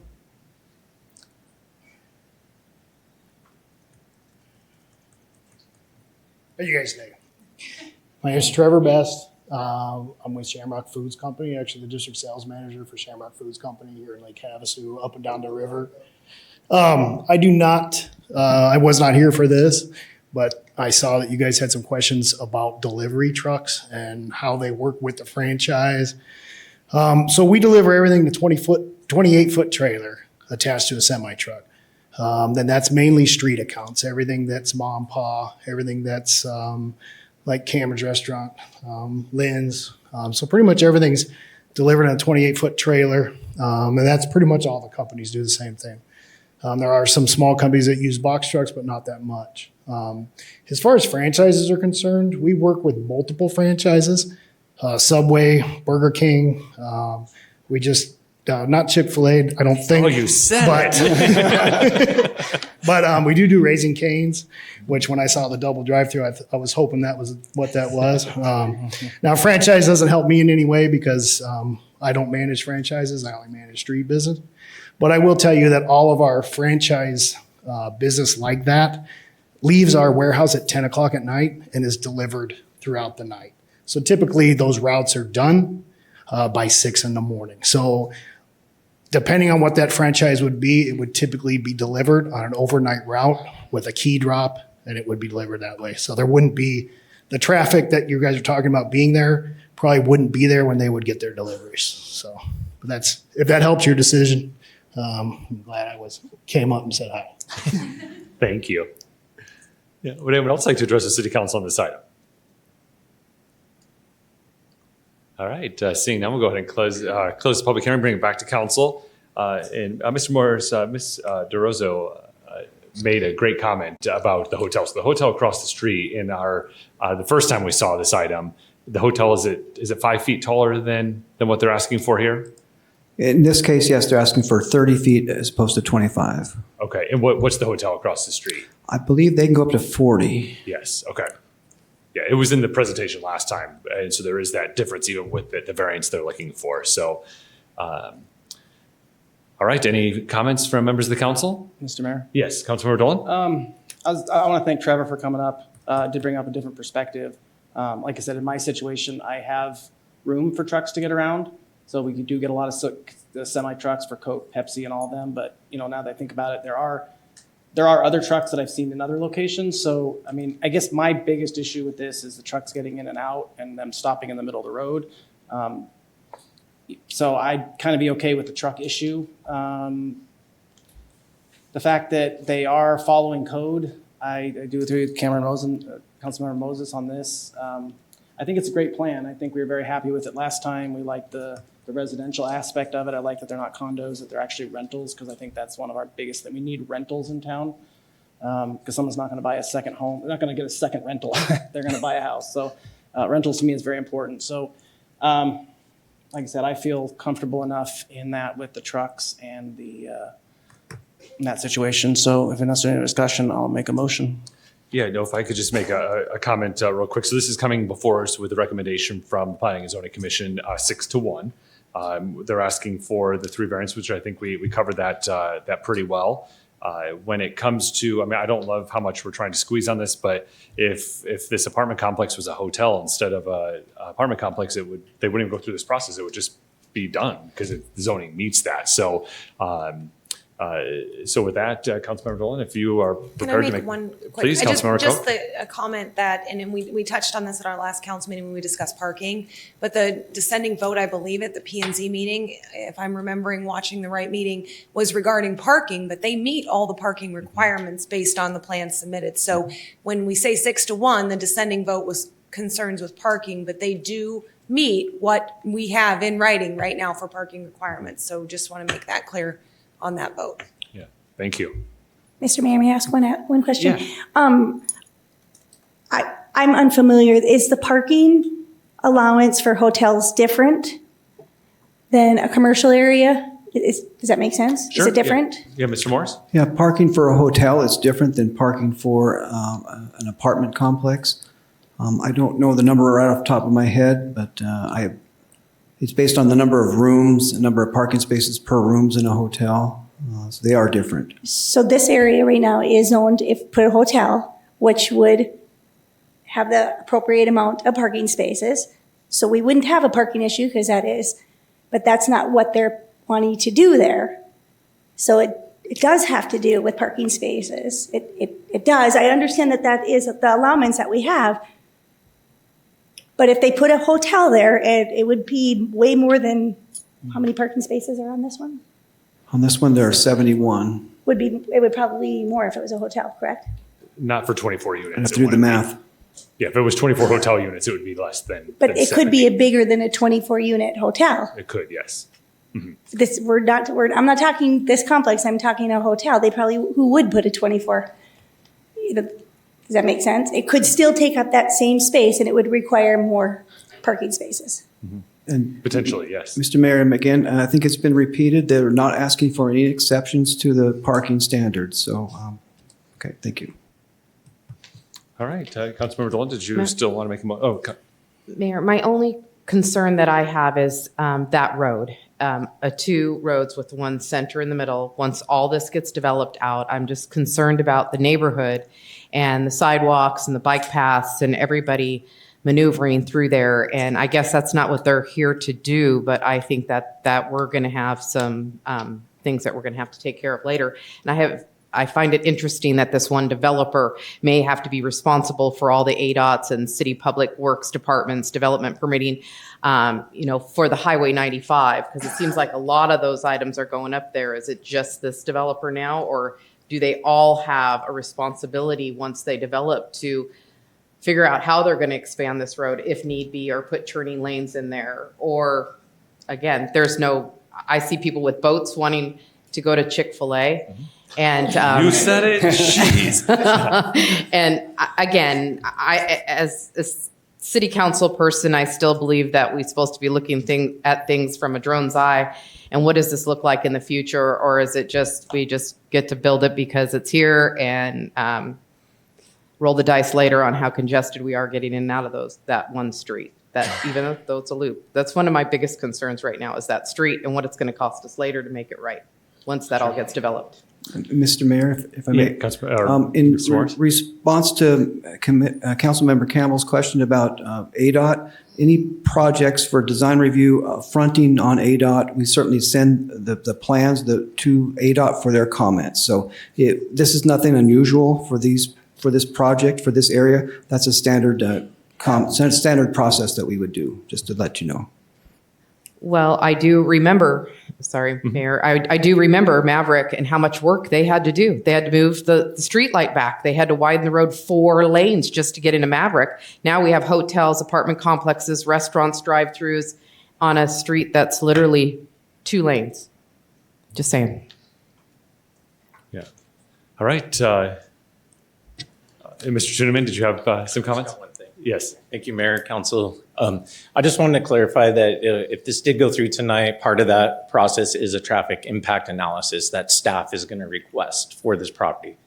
So not just the highway corridor, but it would address Park Avenue as well. So if a turn lane needed to be added, maybe one side widened to 2 lanes and the other side 1, whatever that traffic impact analysis looks like is what the developer would have to do based on his proposed project. So his density, he's meeting the code, the traffic analysis would require this, he would be responsible to do those improvements based off of what he's proposing with this project. So they'll be required to do that. Our staff will review it. If we're not comfortable reviewing it, we'll have a consultant review it to make sure that their traffic engineer is complying with all the guidelines that are required. From what we've seen, that stacking is way sufficient based on traffic impact analysis that we see. I think you can go to any big city and see stacking exactly like this, and it still winds through the parking lot and the streets and whatnot. But based on just the facts of what they have to do with those analysis, we're thinking that that's plenty of stacking for a normal operation. So I just want to add that. Yeah, thank you. Mr. Mayor, I just have a question. Yes. For either one of them. So for a zoning change, we're looking to approve a zoning change. So then they can do that and then they're going to be under a PD. Now, I'm assuming, Ms. Hills, for the owner, the next step is they're going to get plans to the city to start. So that traffic study is going to be with a specific set of plans once the plans are submitted to the city. Correct. Can I also maybe assume from the owner by then you'd have a restaurant, you'd have the building designed for whichever non-Chick-fil-A customer came in, or so I guess that's my question is when you go through that process, the owner would know which specific restaurant's coming in, will have adjusted that size of the building accordingly, and then worked with you guys to that next step with permitting.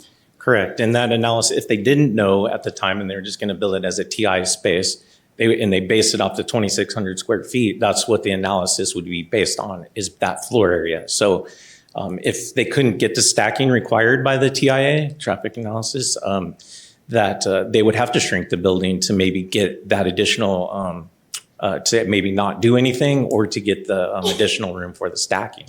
Okay. So, thank you. Mm-hmm. All right. I'll entertain a motion. I was going to put a Campbell Cove chicken in there, but it seems like everybody wants Chick-fil-A now, so I'm out. You can take my letter of intent. All righty. I move to adopt ordinance number 23-1315 for a planned development rezone for 115 Park Avenue, APN 107-78-001 from limited commercial C1 district to limited commercial planned development, C1-PD district, allowing for a maximum building height increase from 25 feet to 30 feet and allowing multiple family residential use with the following conditions. The development shall substantially match the general development plan submitted with the request. 2, the developer shall coordinate with the City Public Works Department and Unisource Electric concerning development within the rear 50-foot public utility easement. Number 3, upon acceptance by the City Public Works Department and Unisource Electric, compacted decomposed granite paving is allowed as an alternate vehicle travel aisle paving material within the easternmost 25-foot and 50-foot public utility easement. And number 4, the developer shall coordinate with ADOT and the City Public Works Department during the development permitting process to address drainage and traffic impacts on Highway 95 corridor. Period. Second. All right, we have a motion from Councilmember Dolan and a second from Councilmember Moses. Is there any additional discussion? Seeing none, we're ready to vote.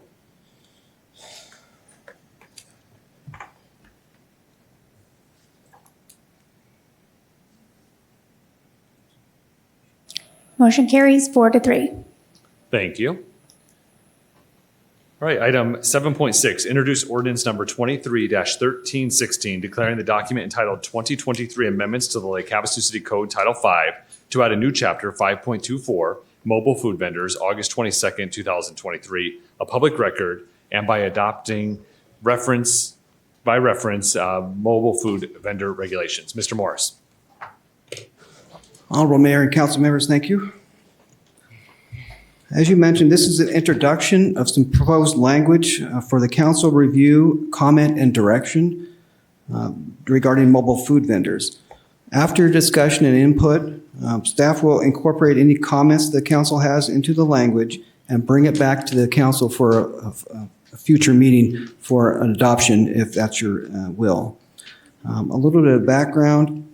The current city code does not specifically address mobile food vendors. Over the years, city staff has received several requests for operation of these types of units. Since we have no specific standards, in April of last year, staff adopted some general guidelines to deal with mobile food vendors. There are currently 5 properties with approved conditional use permits for mobile food units based on the guidelines that we have in place. There certainly is seems a lot of interest in them lately. There have been 9 inquiries in the last couple months about mobile food units, and it would be very beneficial at this point to have an ordinance in place dealing with them instead of just using our current guidelines. So a little bit of background about the ordinance itself. Oh, excuse me while I go to the right slide. We, of course, when drafting these, we need to take into account the Arizona revised statutes. Here's a few portions of this state standards. Some things the cities can and can't do. We may prohibit them operating in a public airport or a public transit facility or in an area zoned for residential uses or within 250 feet of an area zoned for residential uses. So we can do that. But we may not require them to be a specific distance from the perimeter of an existing commercial establishment or restaurant. So we cannot say you have to be a certain distance away from a restaurant or some other commercial establishment. We also may not prohibit them from parking any legal parking space, including any metered spaces if we had any, except to restrict the number of spaces they can occupy, the vehicle size, and the parking duration, and the ability to occupy sites with insufficient parking capacity. So if we feel an area has not enough parking than usual, and then we can say, well, we don't think they should be parking in that area. So that's some highlights of the state code. You have the entire state code with your packet. So we looked at the Arizona state statutes. We also received a model ordinance from Arizona League of Cities and Towns. We also reviewed other Arizona jurisdictions regulations. We used those documents together and helped create various drafts of the proposed regulations. They were reviewed and refined by staff, the different departments. We met together. We went over what made sense for Lake Havasu City, and to create the proposed ordinance that's before you today. And some highlights of that ordinance are, of course, a city business license is required. So the standard requirements for a city business license are needed, and then we have some additional requirements. We're looking for a description, a license plate number, and a photograph of the unit, a general description of the goods to be sold, valid driver's license, a copy of the required permits issued by the health department, the county health department, and then a copy of required licenses from the state of Arizona, unless they designate some other jurisdiction to act on their behalf. And then a copy of evidence of fire safety inspection for it, and a copy of the insurance policy. That's important, especially if they're going to be in the right of way. So where can they be located? In residential areas, they may be allowed if they're selling ice cream or shaved ice in the public right of way. You know, the ice cream man, here he comes, the ice cream truck. They also may be allowed private residence for a maximum of 6 hours within a 24-hour period. The intent here is for, you've got like a birthday party, a big event you want to do, and you want to have a mobile food unit there at your residence. They could be allowed in mixed use and special purpose zoning district, basically our commercial zoning areas. They could be on a developed property for a maximum of 3 days in a 7 consecutive day period. If they want to operate outside of that, on that location for more than 3 days, then they would need a conditional use permit, a minor conditional use permit. If it's on a property that's with a primary use of a restaurant, bar, nightclub, or resort, feeling that is kind of in keeping in similar use to the bar, restaurant, and resort. And then a major conditional use permit on all other properties. A minor conditional use permit is something that's reviewed and approved by staff. If there's an appeal of staff's decision, then that would go on to the Planning Commission as a major conditional use permit. A major conditional use permit is reviewed and approved by the Planning and Zoning Commission. If for some reason that's appealed, then that appeal would go to the City Council for a final decision. In parking in common areas, the default is they're not allowed. However, they could be allowed with a minor conditional use permit on a developed property, again with a restaurant, bar, nightclub, or resort. Okay, again, that's kind of a complementary use. And all other cases, it would need a temporary use permit or a major conditional use permit, depending upon the situation. A temporary use permit would be something like a weekend for like 4 or 5 consecutive weeks. You have maybe a weekend. And a major conditional use permit would be longer than that. And again, the minor conditional use permit, and in this case, the temporary use permit, if they're appealed, those are staff reviews and approval. If those are appealed, they would go to the Planning Commission for their review. And again, the major conditional use permit, if that's appealed, this goes to the Planning Commission. If that's appealed, it would come to the City Council. And then we're talking about legal parking spaces in the right-of-way.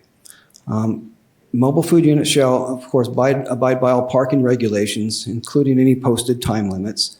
And if there are no other time restrictions, then the mobile food unit shall not occupy the parking space for more than 6 hours in a 24-hour period.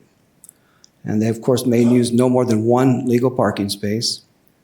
And it cannot exceed 24 feet in length. If it does, it can't be parked diagonally in a diagonal legal parking space or park in any manner that occupies more than 1 diagonal legal parking space. And they shall not operate with a serving window facing the street traffic or an adjacent parking space. So the final one here is all other city locations, let's say a city parking lot, city parks, things like that, they shall obtain whatever specific or separate license for that use, a service contract, a parks temporary vending permit, or a special event permit if they want to be on city property other than the city right-of-way. So that's a brief overview of the proposals. There's a lot of information here. Staff's put a lot of work into it. We're here. We don't take ownership of this. This is something the City Council. We're looking for your input, of course, and your direction on this. So we're open to discussion and direction at whatever you're looking for us to do. So thank you. Yeah, thank you, Mr. Morris. Yeah, so this is in front of us right now because of the popularity of mobile food vendors that are throughout our community, and people enjoy them. But there really is no guidelines for them or for us to kind of have like a set of expectations of what everyone can operate in a fair, consistent way. So as Mr. Morris mentioned, the council's job here tonight is to provide feedback on how and what we'd like to see, so that when it comes back to us for final adoption, it's something that is workable and usable for the uses that we have in our community. It should be noted too that obviously since this is going to be new, this is the first time that we'll have any type of guidelines or information on this that we'll have to be nimble. Well, it'll come back before us. If it's not working for one side or the other, then it can come back for us and we can make some additional adjustments to it or whatnot. But as Mr. Morris outlined in his presentation, they went through a pretty thorough process of working with the model ordinances, other communities, and then also stakeholders and users within our community. So I'll open it up to members of the council to have any Mr. Mayor? feedback. Start with Councilmember Dolan. I think it's definitely a great start. The only thing that jumps out at me a little bit as a concern is the parking at a private residence for 6 hours out of 24 hours. There are some pretty good private residences that are close to events. Is there anything more to that limits that they can only do that, once a month, or, as long as they're gone, if they're only there for 6 out of the 24 hours, they can keep being at the same residential spot? There's nothing specifically in there at this point. That's certainly something that the city council could add. It at that point did come up with some other reviewers after the council packet had gone out. And so I think there's room there to tighten that up as the council directs. And then I'm glad we have definitely some of the food vendors here. I'm curious to hear their perspectives. So maybe we can also jump into that and then bring it also back to council once we hear some of the concerns. But I think it's a great starting point. It's hard to, we're having it just to protect the city and protect the vendors itself. So, and the community. So, but I know it's not my understanding we have a problem with it right now. We just want to stay ahead of it and make sure we have a set of rules that we play by as the popularity gets better. So I just, I'm looking forward to hearing to the vendors to hear what concerns they've had now that they've seen, what we have, and we can kind of go from there. So. Yeah, thank you. Mayor? Councilmember Moses? Yeah, thank you.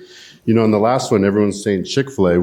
Know your audience. We could add a Miners drive-through or a Scratch-Made drive-through or a Stoney's drive-through. So come on, guys. I just had a few questions for Luke before we got into public comment because we really want to hear what everyone has to say. But in there, just a few questions I was jotting down. It says it requires a Mojave County Mojave permit. What if they come from out of the area? Can they, if they're licensed by La Paz or Pima or? Well, I believe if they're serving in Mojave County, they need to abide by Mojave County Public Health Department regulations. So it's our county. If someone from Mojave County went to Pima County, they'd have to meet Pima County requirements. So It's specific to our county. If they're doing business here, they need to meet our regulations. Much as if someone had a business in Parker and they came to Lake Havasu City to have a business, they need a city business license. So it would be under jurisdiction. All right, thank you. And the 3 days in a 7-day consecutive period, where did we come up with that? What was our reasoning behind that? That was as I recall, in the model ordinance. Refresh my memory. What zone was that in? What slide was that on? Was that in the mixed use? That was in the commercial zoning districts, right? And so envision 3 days in the 7-day period. Let's say they were there Friday, Saturday, Sunday, and then you have to wait till at least the next Friday to come back. So that's the idea. Councilmember Moses, if a vendor would like to operate their business 7 days a week in a commercial zoning, they could do a minor conditional use permit if it's one of those like uses, or they could do a major conditional use permit for a different use. So wonderful. It's meant for temporary. But I just wanted to check on that, where we're getting, what was the reason behind that? Is there additional follow-up? Or are we good go for the next one? Thank you. Just a little bit behind that. That would be so they didn't have to come to get some sort of permit. So it'd be like a furniture store wanting to have like a grand sale on 4th of July or something. So they wouldn't have to come to the city and get approval. They could be there Friday, Saturday, Sunday, go away, and they wouldn't have to come to the city for any type of permit. So that's kind of what that. And they could do that every weekend. They could do that Every weekend, yes. Okay.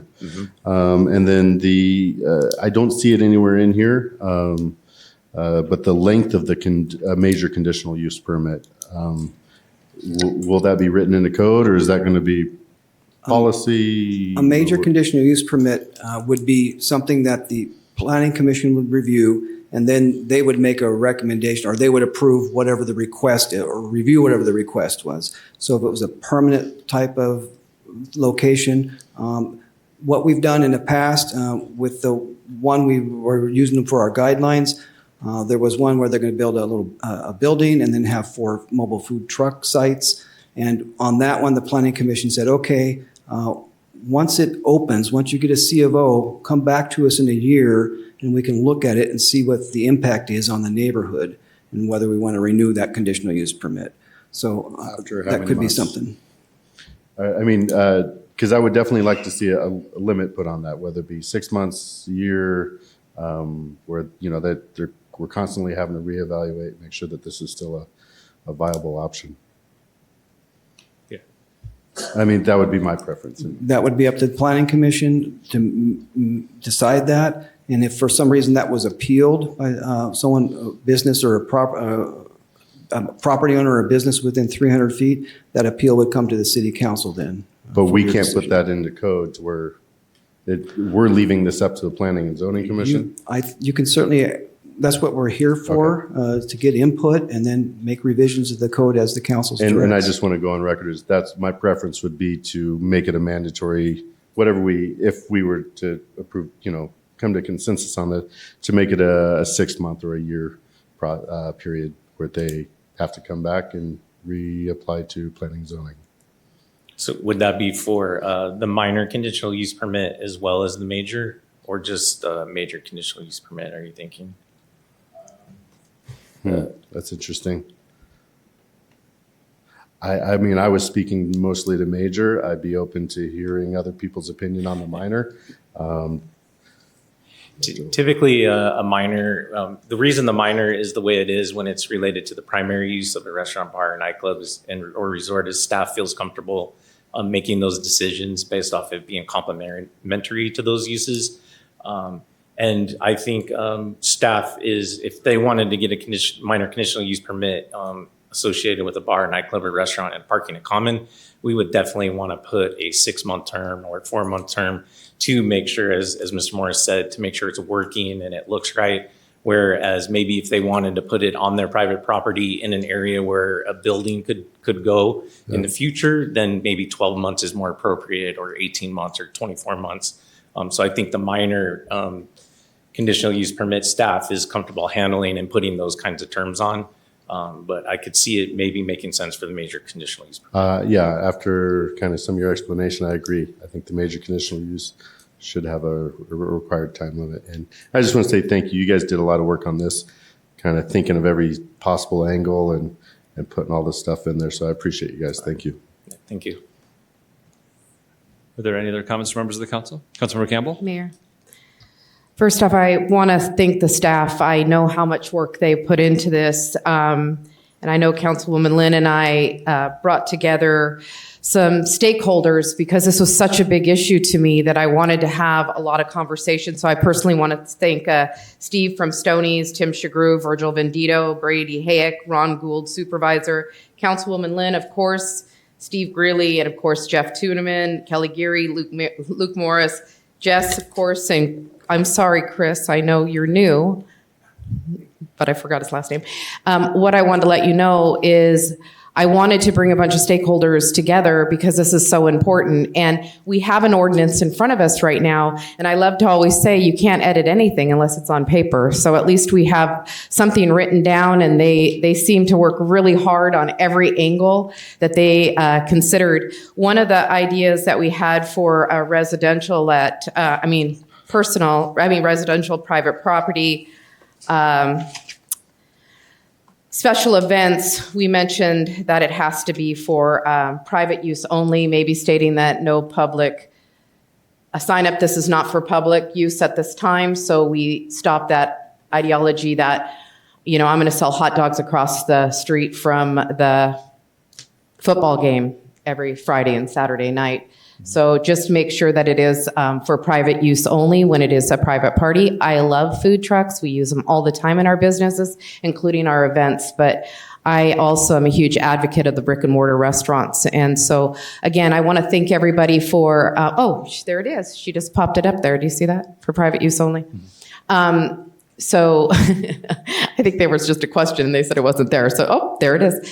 So again, I love the way this is written. I love the amount of time and energy that was put into this. We do have bigger hurdles, which is the state. We have hurdles with Mojave County Health Department, but through Councilwoman Lynn and Supervisor Ron Gould, they said that they were going to keep a close eye on that to make sure that the citizens are hopefully healthy and the food is good. On this, did we ever put in there out on the window that it would show the commissaries of where these food trucks, did I miss that too? Where? That's not currently in the code. There's something you've suggested about adding the location of the commissaries on there it the is. application. Yeah. So that is something that we prepared just in case it came up. Yeah, out on the, on the window so that it's really easy for our police officers to be able to pop in there, see if you guys are all checked all your boxes and move on. Because we cannot turn this into Lake Havasu City's needs a new health department and we need all new code enforcement and we need all police officers patrolling all this. So again, thank you to the staff. You did a phenomenal job. Thank you to the citizens that have reached out to us with your concerns. Thank you. Thank you. Are there any additional comments before we open the public hearing? All right, this is a public hearing. Would anyone like to address the city council on this item? Just make your way to the podium and state your name for the record.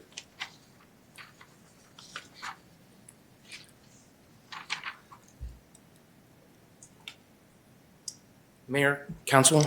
My name's Steve. I'm a local food eater here in town. My main concern is the fact of the hours that we're able to be on the street. 6 hours is not enough time to be out there. That's like telling a restaurant, hey, you're only going to be open for 6 hours. We need more time than that. Only because of the fact that, first of all, it's a little difficult to find parking downtown. Sometimes you have to go a little early, set up, do what we need to do to be ready for the rest of the day. I choose to set up at the cause because it's my commissary and it's a little bit away from everybody else. That way there's no competition. I use their power. So sometimes I have to be there a little bit early to be able to tap into that. Now, if I'm only limited for 6 hours, then sometimes I can't get into a spot. I'm not going to be running extension cords all over the sidewalk. So that's one of the issues that we have, and the length. Most of the trucks and trailers these days are longer than 24 feet. So you're handicapping any truck that's more longer than that in order for them to park on McCulloch with the rules that they're trying to put together. And that's it. Excellent. Yeah, thanks for your feedback. Who would it? Councilmember Moses? Yeah, Steve, Mr. sorry. Stoney? Yeah. Make you wait till you got all the way back there to make you walk back. Because you mentioned length, and I'd be interested to hear from everybody because just for a reference point, but how big is your rig? Mine's 28. 28? Mm-hmm. And a normal parking spaces, I'm guessing, is 24 feet. Is that why we came up with that? Okay. All right. Thank you. Okay. Yeah, please, if you'd like to speak, just make your way to the podium and state your name for the record.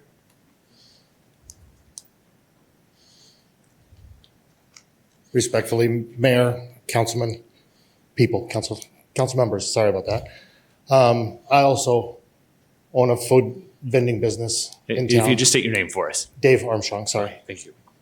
4 weeks ago, short story, 4 weeks ago, I decided to uproot from California and come out here based on extensive homework that I did on demographics, rules, licensing, permits, everything was factored in. And I made this decision to come here to semi-retire with my family and run a food truck business based on talking with several of our food truck family as they've welcomed me in just in the last 4 weeks is incredible. I made this decision based on the answers that I got from the city. Rules, regulations. I was told there is no length anything. So I bought a rig 3 weeks ago after moving out here. It was 28 feet long. With the tongue, it's 34 feet long. Okay. Super excited about coming out here. Huge response from the public. Everybody loves the idea of the food trucks and everything. The 6-hour thing as well. Takes me an hour to set up my rig, an hour to break it back down. So now I'm limited to 4 hours of vending, which is not enough to financially sustain myself and my family. Which I sold my house, sold my other business, and uprooted everything that I've ever known. Came out here because I have a lot of family, a lot of friends out here, and I seen an opportunity where obviously I'm not going to get rich, but I want to live comfortably and I want to enjoy the retirement community that I decided to move to.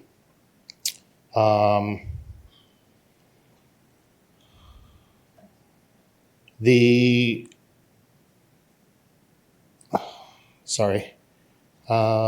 3 days. 3 days a week in one spot. I've partnered up with a meat market, and he's allowed me very graciously to use his parking lot. Roadhouse Meats. And I buy all my meat from him. I keep all of my vendors local. I don't buy anything from out of town because I believe in supporting the community that supports me. So I don't buy anything from out of town. Everything I've sourced here. Like a number of the food truck people that are here, we're putting a community together to help all of us stay afloat, survive. I think that it's good that we're all here and we can all get together and stuff. I don't have a brick and mortar. I'd love to have one day. This is where I'm kind of trying to start. So if all of this could be kind of taken into consideration, I'm a little guy. Like I said, I moved into town a month ago, got all my licensing, all my permits, all my inspections, everything to the T. My commissary's in line. Everything I've got has been to the rules. But now with this meeting, the rules that I agreed to come out here and retire to start this business, to be a part of this community, are now changing. And I just don't think that that's 100% fair. Yeah, thank you for your comments. A question, if you're at one business multiple days a week, it sounds like, the minor or major conditional use, you could file for that and that would solve your problem in that. I have multiple people asking me to set up in their business, to bring business to them. The response that I have here in this community with just the short time that I've been open is astounding. You only can do it twice though, because 3 days in a 7-day period only would allow that to be 2 different locations if that's a concern for you. Otherwise, it doesn't sound like it would be a concern for you is the way the code's Correct, but Okay. that wasn't part of the agreement that when I came in that I signed up for. I Sure. spoke many, many times with Trevor down at the planning department and asked hundreds of questions, probably to the point where I was excessive, annoying, among a lot of other things. But I wanted to have all of my ducks in a row so that I could make sure that I could uproot my family and survive in another state. Sure. Perfect. Well, thank you for your comments. Thank you. You guys have a blessed day.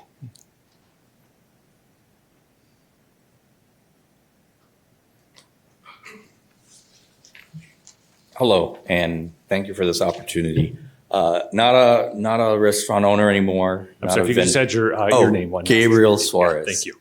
A couple of things I want to address, and I wasn't sure, maybe I didn't hear it, but is it correct that there's no distance you could set up a food truck from let's say, a establishment, like a brick establishment?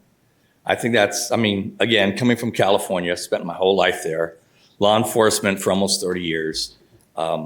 Honestly, most of the city, San Fernando Valley, even Burbank, everywhere has just gone to the trash because of the lack of control that the city had regarding vendors. Now, we're talking about mobile vendors, First of all, there needs to be a definition of mobile vendor, because everywhere throughout the city, I'm talking Woodland Hills, Encino, people would set up shop, half a dozen 8-foot tables, propane tanks, food out in the open, set up with 2 easy up canopies on a public sidewalk. On a public sidewalk. That to me is not a mobile vendor. That's setting up shop. And in many cases, it might be directly in front of an existing restaurant. So things like distance from existing restaurants, there has to be. There has to be a distance. There has to be a substantial distance, number one. Number two, I feel the definition of a mobile vendor has to be addressed, because I think we all love, when you get 20 food trucks in a parking lot and it's kind of like a street fair or whatever. But to drive down, busy streets, Santa Clarita, Burbank, Encino, places where there's $2-3 million houses, and see a makeshift restaurant that's violating all sorts of health rules and regulations set up on a public sidewalk. And again, over there, it just went bad really fast. And at this time, there's just no control over it. So if maybe you could look into it, or even send some reconnaissance down there to see what not to allow, it would be really helpful. Yeah, thank you for your comments. Yeah, so the location from an existing restaurant is precluded by state law. So Arizona state law does not allow us to limit where they go from that perspective. This code section goes to help make sure that our sidewalks don't turn into what you're describing. So this addresses that. Good evening, sir. Good evening. My name's Benny Bennett, and I have a food truck, and I also moved here. I've been here. This is my 1-year anniversary. Been running for about 8.5 months.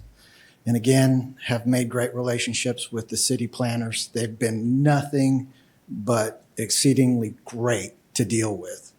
And I do believe the revenue stream that you can get off of taking these conditional use permits and putting a time limit on them and turning them over, I don't mind that as part of what we do. It's, we're here to make money and build a life. And I love this community. I really am super happy that I came 900 miles, uprooted everything.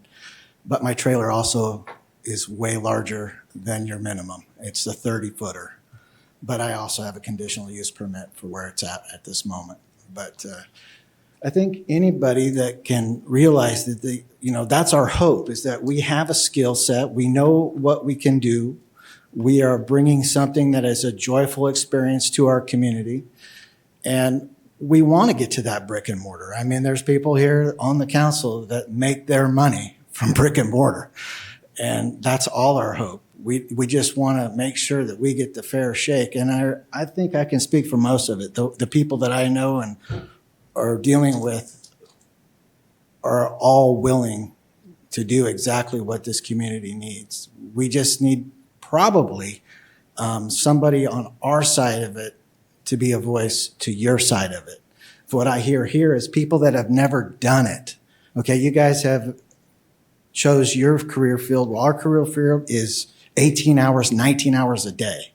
And to get to that period where you're going to say you can only have your window open for 6 hours. You can't pay your bills on 6 hours, not unless you have the demand. And so you guys need to have that language, and probably somebody that is able to be the mouthpiece for this side of it. Maybe a consultant. You need a consultant position to pick 2 or 3 of us that know what it takes to do what we do, so that you're not writing language that's offensive or how do I put it? Not understanding on or empathetic towards what it takes to do what we do. We're simple people. We want to succeed. We want to ultimately get to that brick and mortar and be members of the community. So with that, I yield back. Thank you very much for your time. Thank you. Hi, good evening. Hi, Ashley Best. I work for Shamrock Foods, but my husband and I also own Rickety Cricket. And I just have a few things to say. I think a lot of that you guys put together is great. I talked with Cameron about it a lot. There needed to be some sort of regulations put in place. I think you guys did a really good job. Just one question. So regarding parking in common, because that's clearly what we only deal with is parking in common. Do you need a conditional use permit if somebody's only going to be parking there for 6 hours and then leaving? Or how does that work? Yeah, as the code's written now, Mr. Morris, if you want to. So the way I read it is parking in common, you need a conditional permit no matter what, correct? Yes, it depends. It would need a minor conditional use permit if you're in a parking in common area. The Right. primary use is a restaurant, bar, nightclub, or resort. Perfect. Okay, that's right. All other cases, it could be a major conditional use permit or a temporary use permit. Got it. Okay. And then my other question was, I think actually you guys actually answered that. So Ms. Best, based on that answer, does that work for you guys that your vendors would do a minor conditional use permit? Yeah. I mean, it sounds like I have very questions about the minor conditional use permit. It's pretty vague, right? I mean, we put together a plan and submit it to you guys and say, this is what we have. These are the pictures. This is where it's at. And then it kind of goes from there from what I read. Is that true? So in their case, Mr. Morris, is it the establishment that files for the minor, or is it the vendor? Thank you for the question. It would be, the conditional use permit would be for the location for that site. So it Okay. wouldn't be specific to any one mobile food vendor. So the owner of that property then would apply for the minor conditional use permit, which in this case is proposed, would be staff review and approval. And that would be for that location. So whoever you have as a mobile food vendor could come and use that. You could switch them out. Okay. And we could put times and dates where we expect it to be and okay. Yeah, for your facility there. Okay. We would want like your worst case scenario. So if you're Right. gonna have a 30-foot unit, and that's your worst case, and then you have Right. 24, so you'd want to make it the biggest, widest, whatever, and then let us review it and Okay. go from there. Cool. And then are you guys, I didn't see anything on here, but maybe I missed it. Are you going to put anything in place as far as generators go? I know that was kind of a concern with the noise, but I only saw that it was amplified music, things like that. Are you going to in the future put something in there regarding generators? That's something that's not specifically addressed in this code. If it became an issue, we would look at it. I would presume it would come back to the council if it was really an issue. Don't know what, this is one of these things where you don't really know what's going to happen. Yeah. We're doing our best to make a code we think that will work. We can certainly come back if it became an issue. And we currently have a noise ordinance separate from this that you would Yeah. have to Okay. partake in regardless. Got it. Yeah. Okay. That was it. Perfect. Thank you. Yeah, thank you for your comments. Mr. Mayor, I have a question for Luke. We were talking about the minor conditional use permit, and that's on property. So for example, if like Rickety Cricket, for example, if it was one of their parking spots that they own that's on their property, they could do it. If it's on the street, public parking, that would be a different permit, even though it's at that, it's kind of at that location, but it's still on public property. So that would be a different process depending on Yes. where they park. Thank you. The spots on Scott Drive in front of Rickety Cricket, between Rickety Cricket and Legends, that's part of a parking in common area. Okay. So in that case, on that side, they would have to go through the minor conditional use permit process. If they were parked on the street, if that was a parallel, or they parked legally in a legal parking spot on McCulloch Boulevard itself, then it would fall under the right-of-way section. Okay. So it depends upon where they actually are physically located. Thank you. So there would not be a minor conditional use permit or major conditional use permit in the right of way. I believe that's what you were after. Because I guess my concern is, I guess different private property is one thing for the business owners, but if we start getting everybody lining up on McCulloch and we find out we have an issue, then that's something. Like I said, it's also we got to wait until we see a problem. I like the fact that we could look at this a year from now and see what kind of adjustments need to be made if we, yeah, I guess that was my concern. I also wanted to clarify that we're not telling them that they can only operate for 6 hours.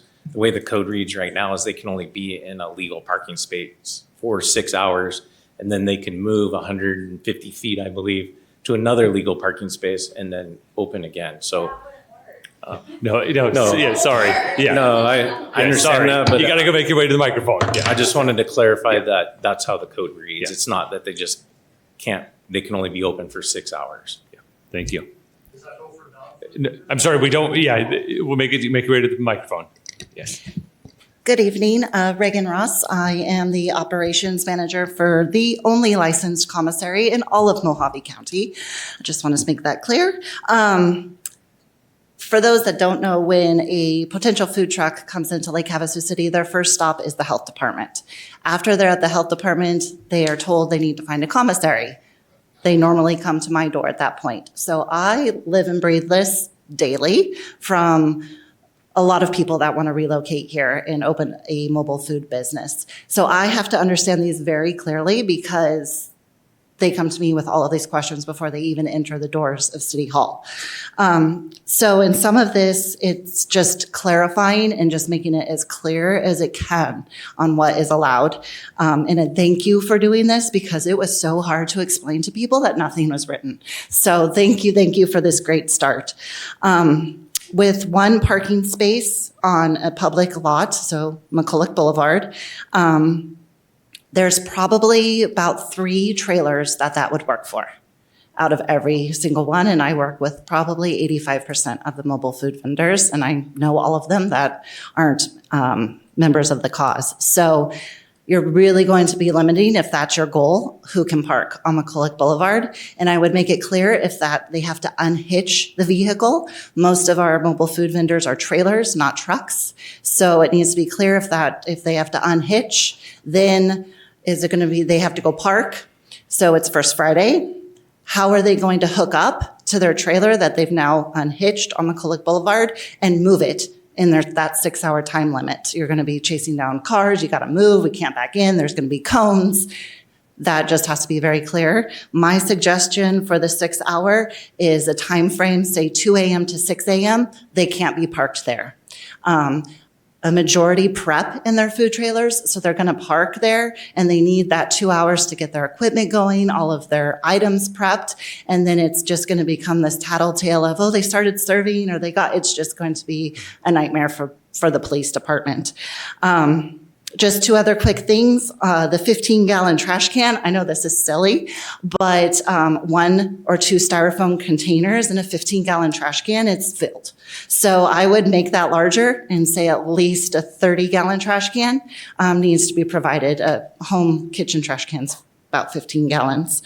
And then finally, it's not clear if they're in the one parking spot, if they can have items on the sidewalk. That's been our biggest obstacle in downtown is cords on the sidewalk, ice chests on the sidewalk, a table for taking orders on the sidewalk. So if wherever they're parked in a public spot and it touches with city property on a sidewalk, it needs to be very clear if they're able to put other things on the sidewalk or not. That would impede ADA and things like that, just so it doesn't become another nightmare for PD. So thank you very much. Yeah, thank you. Would anyone else like to address the council? Just for Mrs. Robertson's comment, it does say the mobile unit customers shall not obstruct the movement of pedestrians or other vehicles on the sidewalk. And so that would mean no tables, no coolers and the like. Okay. Yeah, please. Yeah, just make your way to the podium, state your name for the record. Hello, I'm Daryl Migdal, and Mayor and council members. Thank you all for giving me the time to speak here. What brings me here is I do have 2 vacant lots on McCulloch, and I would like to entertain to let these food trucks park there full time. So I would just like to have that added. I talked with Luke about it, and he said to wait for this meeting, but that's my goal. Get them off the streets, give them a place where they could stay 24 hours. So if we could put that in the works, I would appreciate it. On what to do, what we can do, what we can't do. Yeah, thank you. So the process for that would be he would have to make sure his lots are zoned correctly, and then he could do something along those lines. You could go through the major conditional use permit process, correct? Okay. I do have an existing building that we could merge all the lots to, so we could get power too. So we discussed that too. So I just trying to help out. Perfect. Yeah, thank you. Okay. Yeah, would anyone else like to address the council?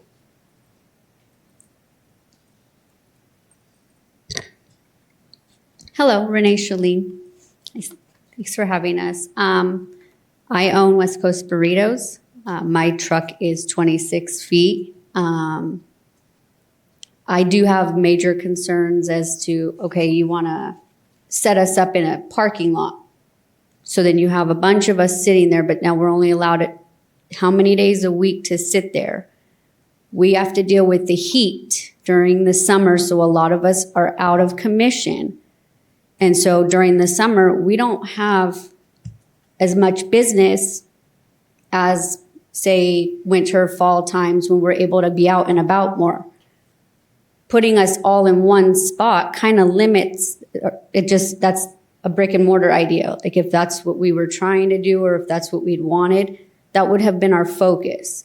The whole idea for having the food truck is so that we're able to go to places that the brick and mortars can't. A lot of people are out on the lake all the time. They're drinking. So by limiting where we're at and a lot of the businesses closing, you're asking them to get into their cars and drive somewhere that's available for them to eat, where you could have us in special areas or certain areas where we're able to help them. I go Friday, Saturday nights, I'm in front of BJ's. Okay. Everybody knows how the weekends get here.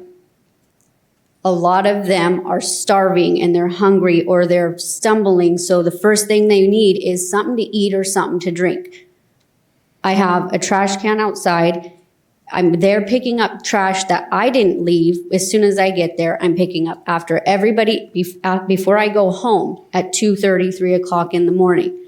I get the city ordinance. I understand that. But if the bars are closing at 2 and I'm staying open or we're working, trying to help feed these people or making sure, I've had to call Ubers a few times because they can't physically do it. So we're doing a service in itself by being able to be in locations where your restaurants are closed certain hours or people are just hung out all over the lake and there's nowhere for them to eat because most of them are too busy partying and they can't make it back to find food in between whatever happens. So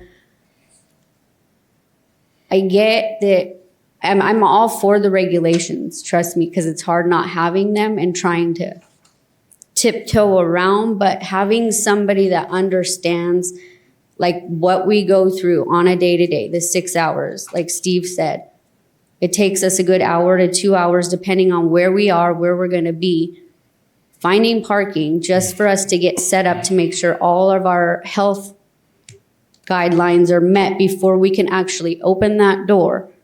And then, okay, now we have to close it because now we have to move 150 feet. Like, once the street's packed, as soon as I get on McCulloch, I'm stuck there until a car in front of me or a car behind me moves because I can't go anywhere. So, I mean, I'm grateful for everybody putting everything together and for hearing us out. So I appreciate that. Yeah, thank you. Thanks, guys. And could you give us your name one last time? Renee Shalene. Okay, thank you. Mhm. Yeah, Mr. thank Mayor. you for your comments. I have a question for Luke or Jeff. So if it's on like McCulloch, for example, and they're the parallel spots, they're only allowed to use one spot, which is 24 feet. If they're perpendicular spots, then in theory, they can't use any of them because they can't take up more than one. If they're diagonal, if they're diagonal in there, it's limited in two ways. They can't serve their serving window can't face an adjacent parking space or the right of way. So if they're in those diagonal spaces and they have a typical side serving window, they're really not going to be able to operate in an angled diagonal parking space unless they're maybe on one end of it where there's not another parking space. Maybe there's a landscaping island or something. So, and those diagonal parking spaces are 24 feet or less in depth typically. Okay. Because we're probably mainly talking about McCulloch being the issue, right? So we're talking about, we could pull it up on my Google Maps and look at it. So we're looking at the sections where there's one, so in theory, as council, if we wanted to make adjustments, we could not to exceed 2 parking spots, for example, because then that would give them a max of 48 feet. Okay, just wanted to double check. Yeah, would anyone else like to address council on this matter?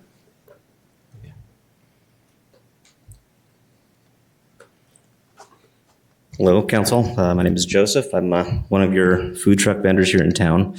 I think a lot of my colleagues kind of addressed a lot of the major issues that we see. We've got 4 food trailers. We're licensed in 3 states and 7 counties. Every one of my trucks, it exceeds the 20-foot. The trailer itself is 20, but to take into account the tongue and everything it exceeds a 20-foot. The 6-hour time limit, again, as they've said, our prep time, the vast majority of us do everything fresh as we go. We don't, just take something out of the freezer and throw it on the grill. A lot of that is time consuming. So to limit us to the 6 hours, it really ties our hands because it's about 1.5, 2 hours to even prep. We're going to probably sell for a couple of hours. And then because we've got the time limit, we've got to break back down, hopefully have the room to back, our trucks in to reattach and then move 150 feet. It's just not even financially, it doesn't do anything for us, unfortunately. I think the vast majority of us, I don't think that we're all pretty much for the most part on an understanding. I don't really think that we disrespect any of the businesses or anything in town. I think we all we hold our craft to a high standard, all of us, as far as food trucks go. We don't, we don't impede traffic. We pretty, for the most part, stay on top of everything because we don't want any problems. We want to continue doing what we're doing. And as far as guidelines go, Mojave County is one of the strictest. Actually, of all the counties we're permitted in, it is the strictest. So we're held to the same standard that any brick and mortar is held to as far as health code and everything goes. But as far as, limiting our time and the amount of parking spaces or how big our trailers can be, it really does limit us. The vast majority of trailers and trucks definitely, they're going to exceed right off the get-go. They're going to exceed that 20 feet. It's just you're going to really tie our hands behind our back at that point. Mr. Mayor, Thank you. can I ask you a question on the health department? So that's kind of my biggest concern when I look at these food trucks is the health departments. Mm-hmm. And I know nothing is going to be equal, but it does need to be fair. Sure. And the brick and mortar restaurants, they have to go through the whole health department Sure. inspections and the food cards and everything like that. So my biggest concern is, and I believe most of you that have your food vending trucks here are doing things the right way. It's Correct. those ones that are coming in that aren't. Yes. And then if they don't have food handlers cards or they're dumping their grease down the sewer or those, because we do have some of those issues. And so I spoke to Dr. Kinsley at the health department and I asked him about it. This county does not have a current ordinance. They don't have, and they have guidelines, Correct. like I have guidelines. But when you say they're the strictest, can you kind of walk me through what that looks like? Because I know you're checked, is it twice a year? Twice a year, And then minimum they can twice a year, do yeah. sporadic checks, right? Correct. But other than They're random. that, there's no other checks. But as far as getting, there's the commissary. You can't even get the permit without having the commissary. You can't even get licensed with the city without having the fire inspection. And then when they do come, when there's events in town, fire inspector comes. We've got to make sure that we, our suppression systems have been checked.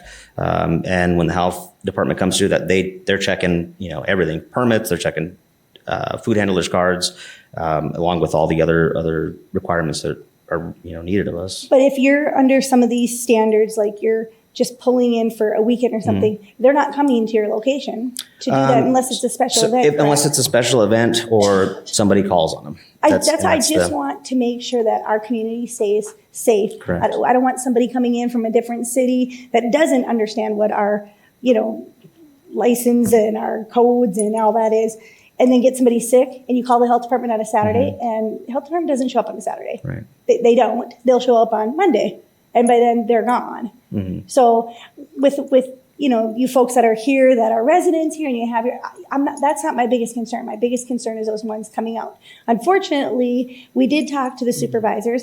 I don't see anything in the near future for them going to actually put an ordinance in place that would protect that. So my biggest issue is not so much some of these parking issues and all that so much, because I think a lot of you have been very smart. I don't like the putting tables and chairs and taking up parking spots because we already have a parking problem downtown. But I just was curious on with the health department, what you guys' process are. Has anybody had a problem with the health department? And I don't mean that like I'm not trying to call you out or anything. No, they've been pretty, as far as with us anyways. I know we stay on top of things, so we have to get inspected with every county that we're in. So when we're going to be out there, we'll usually call them and say, hey, these are the list of the dates we're going to be out so that they can pop in whenever they want. Okay. So a lot of it is us taking the responsibility on our end and reaching out and just having that communication with the health department, letting them know so that we can. Our big thing is we don't want any health issues. I appreciate that. We want to stay on top of it as much as we possibly can. I would think that most of you that are local, and I'm pretty sure all of us with trucks or trailers, we're usually very on top of it. Okay, thank you. Thank you. Yeah, thank you for your comments. Mr. Mayor? Yeah, If I may, there's been talk about the time limits, 6 hours is what's proposed. Now, those time limits in the code as it is now are only in the public, parked on public right-of-way, like on the street, or at a private residence for a private event. The other locations, there's no specific time limit. So just want to make that clear when we're talking about timeframes. That's good clarification, yes. Kelly Meister, since I didn't identify myself last time. I know I'm supposed to address you, so I'll address this council, but this information is actually for the food truck vendors. We do have the 2024 Havasu Balloon Fest coming up in January, and we do need food trucks vendors. So just a heads up to food truck vendors, you can go online and look up the 2024 Havasu Balloon Fest and go under our vendors and start thinking about coming to the Balloon Fest. So since I'm on the committee, just want to plug that for our food truck vendors. But that's for the city council also, because that would be helpful for them to rather have them instead of out-of-towners. Because like Council Member Lynn was saying, it's easier to get them than out-of-towners. Thank you. Yeah, would anyone else like to address the council this item? Yeah. Quick question. Hi, Bonnie. So this is just an introduction to a possible ordinance that you are going to create. It's not created yet and it's not verified yet. Is that correct? Yeah, tonight's action is an introduction. So based on the framework that we have here, when we close the public hearing, council will have discussion and give direction, and then it'll come back to a subsequent meeting for final adoption. So it's not adopted yet. So if it's still predictable, it's preventable, correct? Thank you. Thank you. Would anyone else like to address the council? You see, you only get one opportunity, so unless you, unless you have a clarifying point. Yeah, just real quick on the health department issue. Yes. The main thing is we just need to worry about the outside people coming in. Everyone, all the locals here are pretty on top of it. It's the outside ones that come in, and then they leave. So that's what I wanted to address on that. Yeah, perfect. Yeah, thank you. Mr. Mayor, can I ask you a question? And I don't know if anybody on having the commissaries. So we know that our locals have a commissary. Where do and I don't know if we even have anybody here to answer this. When they come out of town, where do they use their commissaries? Yeah, they have to have one. So Mr. Ross Robertson mentioned potentially her. She's the only licensed one in Mojave County. I know an establishment I manage, we've acted as a commissary in the past for food trucks that we've had on our site. Who monitors that? So, I liked how Councilmember Campbell said, I'd like to see that the commissary is posted if that's legal for us to do. I'd like to see that on there. Well, I think with the health department requirement as part of getting the business license, that is going to be posted near the serving window, the business license.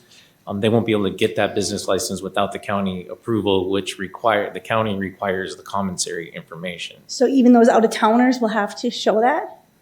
I'm more concerned with the out-of-towners that show up on Saturday afternoon that. Well, that'll be our opportunity with this ordinance to the PD or code enforcement, if they're on duty, to go up and say, where is your Lake Havasu City business license? It's not posted near your serving window. they won't have one. And then this ordinance says, well, you need to cease operation immediately because you don't have the proper permit in this jurisdiction. Okay, but could we post the commissary on there? Um, Would that, I mean, is there anything that says, I didn't see it I in guess this. that's the discussion we're having. I would like to see that in there. I wouldn't advocate for it just because there is such limited space on their windows. And if you've ever gone to a food vendor, they're trying It's to one line. sell for you. It's So- what, you know, and I'm going to tell you, as a restaurant owner, somebody could just go in there into the health department and say that I was their commissary. There is nothing that would stop them from doing it. And so if there's a food vending truck out there, they come in town, they said Lynn's Little China, right? They get somebody sick, they're going to show up at my door on Monday, and they're going to want to come into my restaurant and bother me in the middle of business. And then I have to have this whole discussion like, no, I'm not the commissary, and go through that whole thing. I'd rather it just be listed on there because I want to know, or I want somebody else, you know, out on the street saying, oh, Lynn's is doing that. I'd like to see it on there. Yeah, so you have alluded several times that people that come in just for the weekend don't get inspected. They get inspected. So the health department might not answer the phone, but they come out on Saturdays. I've been at the special events, and they do get inspected, and they do contact tracing if somebody got sick or had to go to the ER. I mean, those are reportable diagnoses that they track. So, but again, that's the county. That's not the city's responsibility. Sir? Hi, Nahum again. I don't have a food trucks. Just notice in LA, all food trucks has a rating from the health department that it's a big blue, like 12 by 8 stickers that they have to be on the window. So there is no way that the food trucks can come out of town without this and go to any events. So that's just saying about the outsider. I think if you have a big sticker just that is visual for someone to see it, I think the police department and everything can be knowing if there is someone without it. Thank you. Yeah, thank you. All right, would anyone else like to address the council?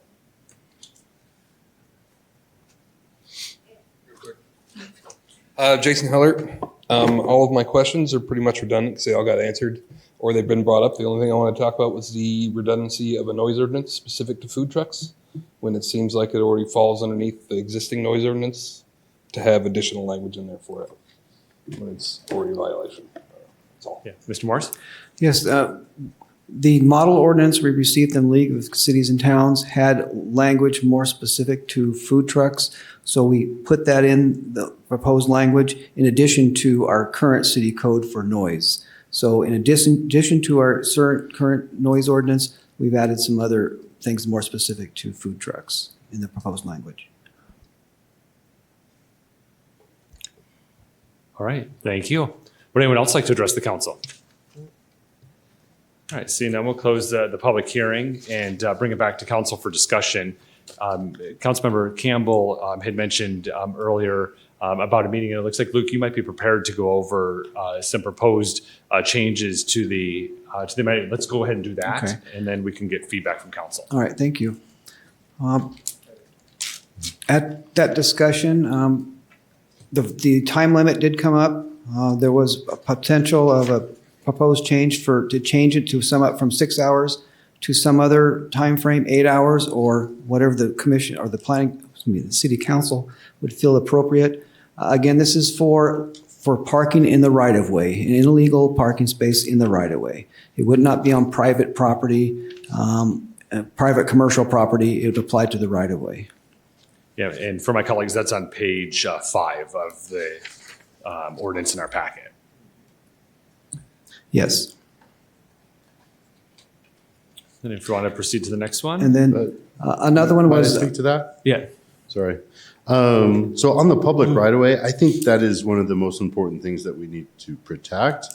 And it's not really about the time, like if you guys need more hours, you know what I mean? Because a lot of those bars will go later. And if you fit into that parking spot, I'm okay with more time. It's more about when, right? There's a lot of businesses over there where if there's a bunch of food trucks in front of, Sally's sewing shop, and you guys are taking up all of her parking, then she's trying to conduct business too while you guys are chopping vegetables and chicken and all that good stuff. That's not respecting her and her investment and her business. And so to me, it's not really about the time frame. It's more about when. And so if we can, plus, how do you police 8 hours or 6 hours? You know what I mean? It's going to be one giant honor system. And so I would propose just having a time frame that they are allowed to operate that doesn't mess with the gun shops and all the people who are just trying to conduct business throughout the day.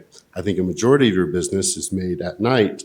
I mean, correct me if I'm wrong. There might be a couple of breakfast places out there, but I don't think you're hitting, BJ's at 6 o'clock in the morning. So what if we did like a 4 to, because it takes a couple of hours to get ready and I'm guessing a couple hours to break down after a long shift too. So what if we did like a 4 p.m. to 4 a.m. Allotment for them to be there so that we can still have business hours for our businesses during the day. They can work into the night, tear down, a couple hours after the bars close. And then everybody's, in my mind, my simple mind, everybody's kind of happy. And I think it might be a good way for everybody can do something. If it's not 12, I mean, I'm just spitballing here. We can do any hours that we come to a consensus on, but I think that's the more logical approach. That way police doesn't have to, they've been there since 4:03 and now it's, 12:03, so they got to go. Like, who's going to pay attention to that? There's no way. There's enough riffraff, fun stuff going on down there for them to pay attention to other stuff. So that would just be a suggestion I would make in this. Yeah, so let's go ahead and have Mr. Morris go through all the proposed changes. Then we'll come back and take notes on anything you want to make a comment about. And that way we can, just for the expedience of the conversation. So Mr. Morris, you want to continue on? Thank you. So the next change was for private residences. And that's on page 4 of our proposed ordinance in front of us. Thank you. It added that the food vendor may operate on a developed private property, so not a vacant residential lot, for private use only in a residential area if the mobile food vendor obtains a separate agreement with the property owner to operate it. And this has a maximum of 6 hours within a 24-hour time period on the private property. And the question about where the food truck is parked then, because sometimes it may be difficult to park a food truck on the private property and have it operate. And so in this case, where the subject private property is not reasonably accessible, a mobile food vendor shall not serving alcohol may park on the side of the street directly adjacent to the subject private property and between the side property lines extend out to the street. So basically in front of the house, they're allowed to be parked in the right of way if they're legally parked, because it may be difficult for them to be up on the property. So that was and something else we touched on, I think, right now, but we didn't talk about earlier was how often can they operate on these private residences? Can it be every week? Can it be every day? Once a month? Once a year? Every 6 months? That's something that's not really shown in here, so that might be something to talk about. And I'd like to just add that we kind of added the language for private use only, that you would assume that would not be an everyday function because they wouldn't be selling to the public. It could only be private use for that property that they have permission to be in front of or on. All right, and the next one? The next one dealt with construction sites. I mean, I think of the classic food burrito wagon going around to construction sites. That wasn't really addressed, so we added another category based on the input for construction sites, that mobile food units serving construction job sites shall be limited to 1 hour per day, 1 hour per day per location, and may be legally parked in the right-of-way. Again, example of, okay, there's maybe not room for them to park on the private property that's the job site because of construction, so would it be reasonable for them to be parked, legally parked in the right-of-way at the job site? We see those as typically things that these sorts of vehicles come and go. They don't typically set up for hours on end at location. Does that conclude the proposed changes? The final one, which was brought up already, was the location of the commissaries. Add that to the additional language for the business license, for the additional requirements for the business license. And that was the final one from that earlier input. Thank you. Excellent. All right, so I'll just reiterate how I started this conversation is that we have nothing in place right now. So we have something that seems that can be that the food vendors, as we heard from tonight, can live with and can work. It gives some good guidelines with a couple of adjustments. I heard a few things overarching that were continued issues this evening. One is the length of the vehicle. So I would propose that on page 5 of the proposed ordinance in front of us, under letter G, parking, number 1, it says a mobile food unit shall only operate in 1 legal parking space. I suggest we change that to 2. That would be 48 feet. It would allow a rig to stay connected. If it becomes an issue, again, we can come back and address anything that might be. But I was actually really surprised. I have lived here a really long time, and I'm in the nightlife business, but I generally jot off Riviera and don't go all the way up McCulloch. I did over 4th of July weekend, and there are a ton of food vendors up there at late hours, after every other brick and mortar is closed, that are selling all sorts of different things, and people are using them. And so I don't think we should limit the current uses that people are there. And again, I live here and I'm part of the industry, and I never even knew that was a thing. And so no one even has ever complained that was an issue to me before. So if that would work for the rigs that we heard about tonight. And then there was a suggestion about the number of hours, and Councilmember Moses, you alluded to it as well, about when to do it. I haven't heard a huge issue about when to do it, but potentially we do, no overnight parking. Instead of limiting the number of hours in which they can operate. No overnight parking would be, obviously it would be up to law enforcement or code enforcement, depending on what the situation is, if that was an issue. There was a suggestion this evening, maybe from 2 to 6 in the morning. I think 2 is a little bit too early, because if folks are leaving the bars, they generally want to grab something after that. So maybe no overnight parking, or we can define it by hours if that's the case. And there are some sections in here that would help, somebody that has a hair salon or a business office on the road, about being respectful for that. The suggestions that Mr. Morris just went over in red, I would agree with all of those. List the commissary, list the development for private use only in the local neighborhoods. I think that's good. I think it addresses the construction sites, which that's been that's the original food truck, that has been here forever. And we were kind of overlooking that. But with that, I'll open it to my colleagues on the council for your feedback and input. Start with Vice Mayor Lane. Thank you, Mr. Mayor. So food trucks are here to stay. They're all over the country. As you alluded to, the person that drives up to the construction zone and serves breakfast burritos to the construction workers and then comes back for lunch and has sandwiches and cold drinks. That was the original food truck. Now they're all over. So what we have to do is come up with a balance so that we respect the food truck owners and those vendors, and that we're also respecting our brick and mortar restaurant owners, because they've invested in the community as well. Both groups of people are investing in Lake Havasu City. So we have to do something that is equitable and fair to everybody. So the way we do that is we come up with this ordinance, and we're getting, this is the way to do it. We're getting feedback from the people that are actually out there doing it so that we can come up with the right ordinance. A few things that I had concerns about. One of them was brought up, generator noise. We have First Fridays. I've heard of one of the trucks out there last year had a generator that was so loud nobody could even talk on the sidewalk. And that's an issue. So do we call the police department? Do we call code enforcement? Code enforcement's not going to be out there at that time of night. So there's an issue there that we just need to make sure that the people that are doing this are using proper generators. I like the fact, Luke, you said you're putting it into the noise ordinance specific to food trucks, which I think will take care of that problem. Blocking the sidewalk. That was one of my issues, was blocking the sidewalk. People decide, okay, well, I'm going to put out a couple chairs, and then tomorrow I'm going to put out a table. Now I'm going to put out an easy up, and then it becomes an issue and people can't get down the sidewalk. So we need to make sure we don't block our sidewalk, and that's in the ordinance, so we won't do that.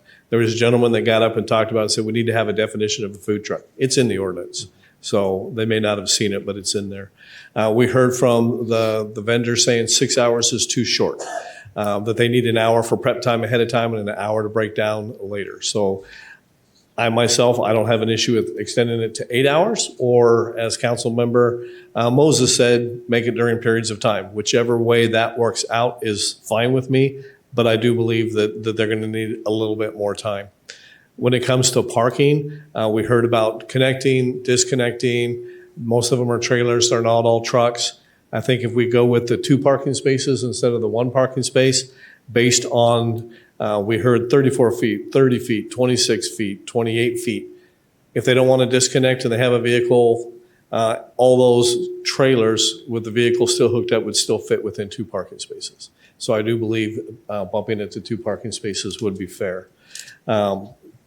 I'm upset over the fact that the state ordinance doesn't allow us to block or prohibit food truck vendors from setting up in front of another restaurant.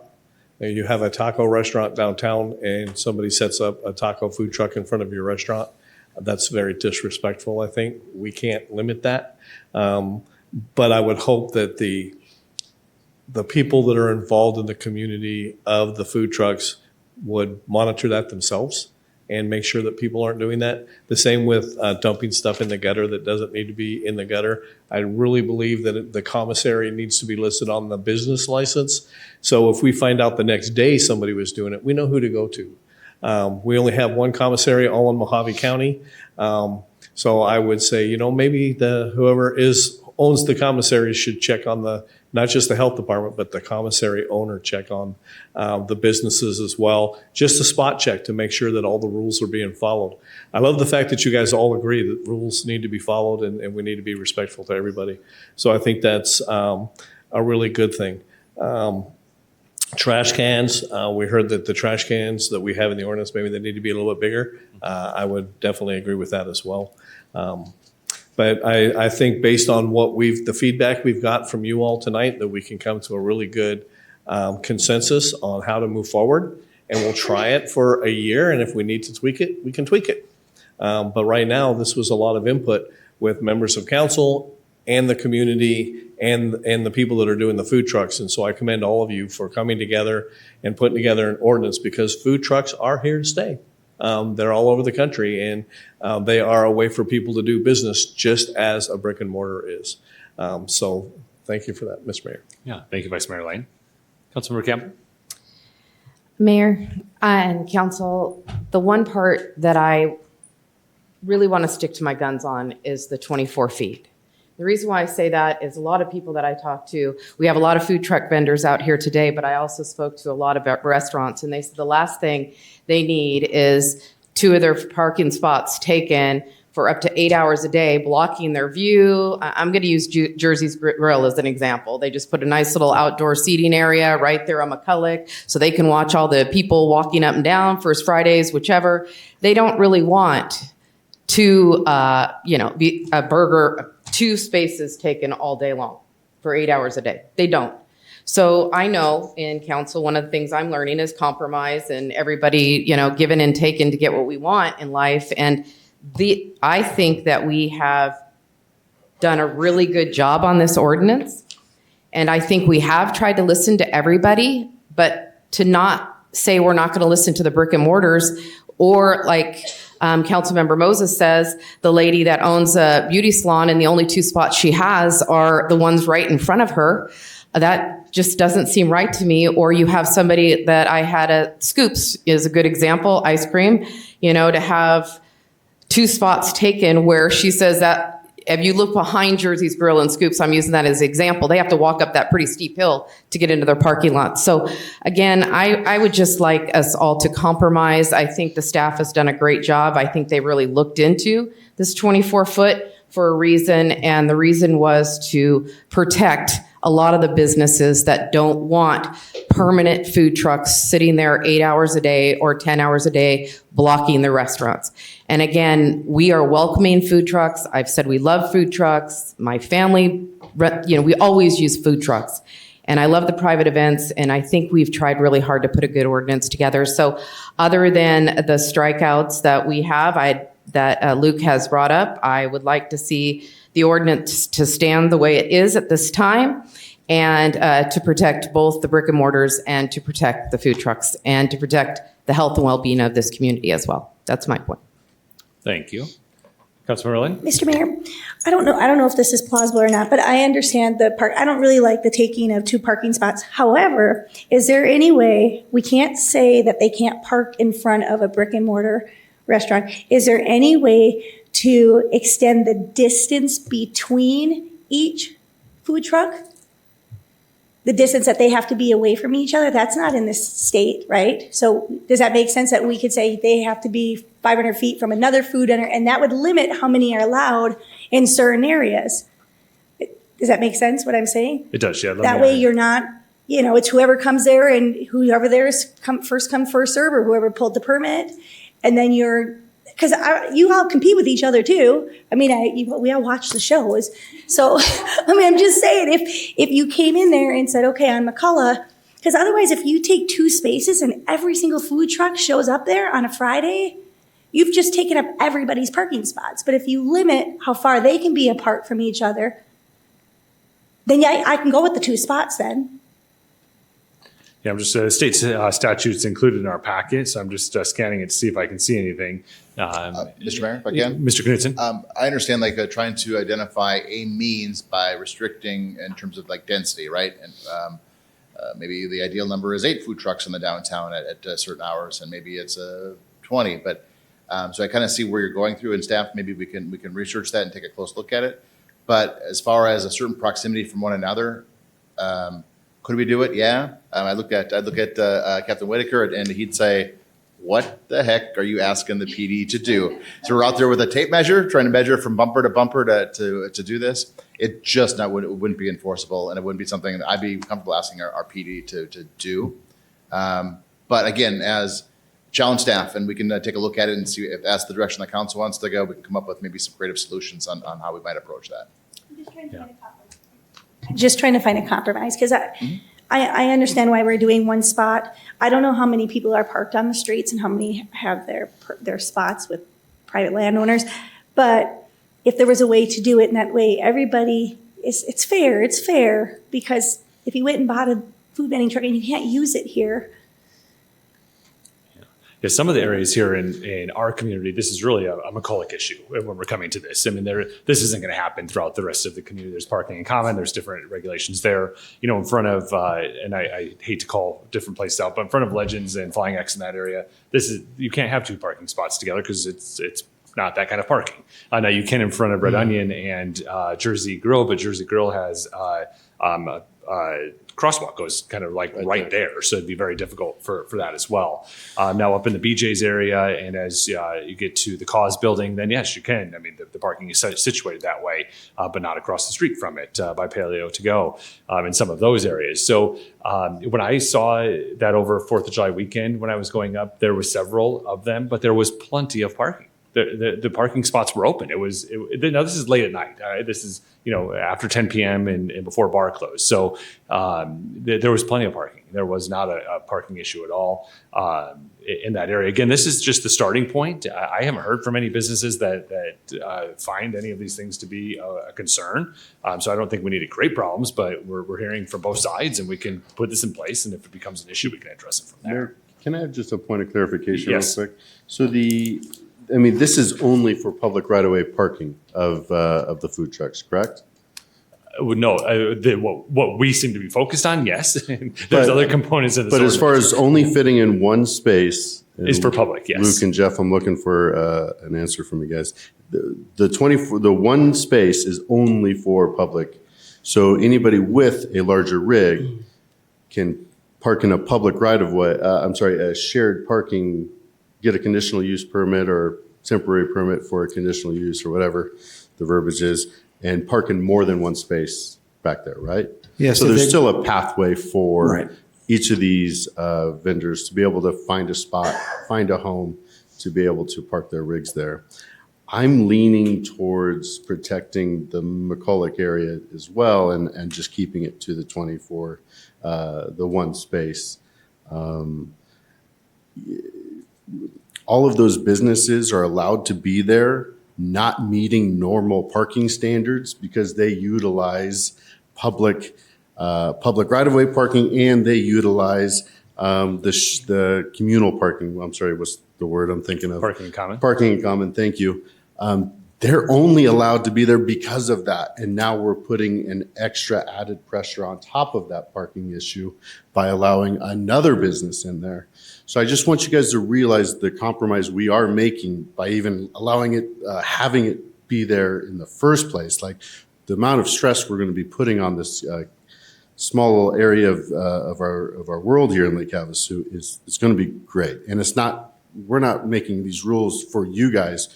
We're making these rules for the next 24 food trucks that want to come to town because Havasu's awesome and they're tired of whatever they're living in right now. And they want to come here and start their American dream here. So I think we need these protections in place. I'd like to keep the public right-of-ways at the one spot and still allow that pathway for them to have a conditional use permit in parking common areas. Yeah, thank you. Councilmember Campbell? Mayor, one compromise. I will have to admit, after about 10 o'clock or 9:30 on McCulloch, a lot of the restaurants are closed. A lot of the businesses are closed. Maybe at a certain time frame, we'll allow you to go for it with the 2 parking spots. So if they want to just load all up at the bars, because like they said, she was saying with the burritos and that people are hungry. And at this point, most of the businesses that I'm worried about during the day, it won't matter. And the element of Main Street might be kind of cool to know that you can go down there and stay later and there is food trucks available. Just a thought, Councilmember Moses. Yes. Sure. No, I love where this is going. This is good. I think that is an interesting idea, Nancy. And if we had those hours of operation, the 4 to 4, and allow them to use 2 spaces during those times, you know what I mean? That might open up the parking for Sally's Sew and Shop, and then still allow them to operate on McCulloch at night when they're mostly needed anyway. And your point to the just no overnight parking, I think it's too ambiguous. I think there needs to be a set time that may be adjusted as we go forward, but I'm going to stick to the set time. That way there's clear rules and maybe adjusting it during those hours to allow them to use 2 parking spaces during those hours might be okay. And Mayor, my only concern is 4 o'clock is too early for that. You know, you got a lot of people eating dinner right about then, and I would hate to have no parking spots for them because everybody's food truck is taking 2 parking spots all the way up and down McCulloch possibly. So if we could push that back to more of the evening hours, I'm even negotiable for like 8:30 or 9 on up because most people, it does become a little bit of a ghost town after those hours. But I would love to hear a little feedback from the rest in the audience. How do they feel about maybe these slight minor changes? Or no, we can't do that. We closed the public hearing. But Okay. I do like where we're going with the conversation. Right. So I think that to your point, Councilmember Moses, and again, we're just talking about Main Street. That's just the elephant in the room. So the parking in common behind all those businesses are full at this hour. I mean, they're just full. So if you take parking spots there, that wouldn't really solve our parking problem at all. And but the compromise that's being offered, I think that's doable. If we maybe 8 p.m. so it allows the food trucks to be able to do their prep work and be open by 8:30 or 9. That they can keep that open until 3 o'clock in the morning. From 3 to 6, there's no parking. Then the ambiguity goes away, and they can use 2 parking spots from 8 p.m. until 3 in the morning. Would that be something that would be doable for? And then otherwise, they can use it for 1 spot, or they can also use the parking in common, or they can go with a brick and mortar and creative relationship and do a minor or major conditional use permit. Is that doable for council? Mr. Mayor, Yes.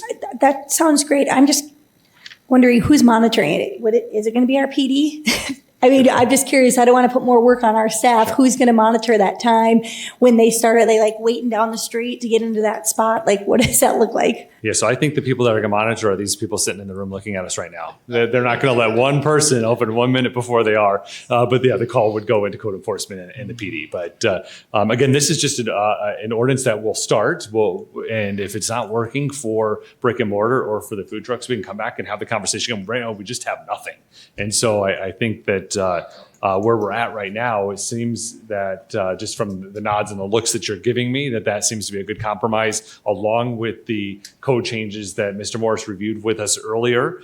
And I think that addresses really all the items. The only other thing is the trash can. I too would agree that we need to have a bigger trash can, and while we're doing it, we might as well make the ordinance be correct. I don't know what it would be, but bigger than a household one. Yeah. So 30, I think 30 I heard is I don't know, is that an average size commercial?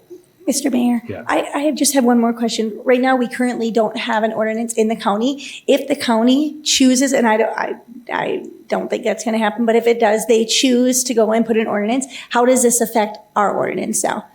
Is it the same as state? So it's state to county to us? No, is their ordinance, as you said, it's really a zero chance they're going to do it. But if they were, I think they'd focus from a health perspective and making sure health code. Okay. Our law would stay into effect. We would have to maybe come into compliance with something that they may change if that was a thing, but we would address it at that time.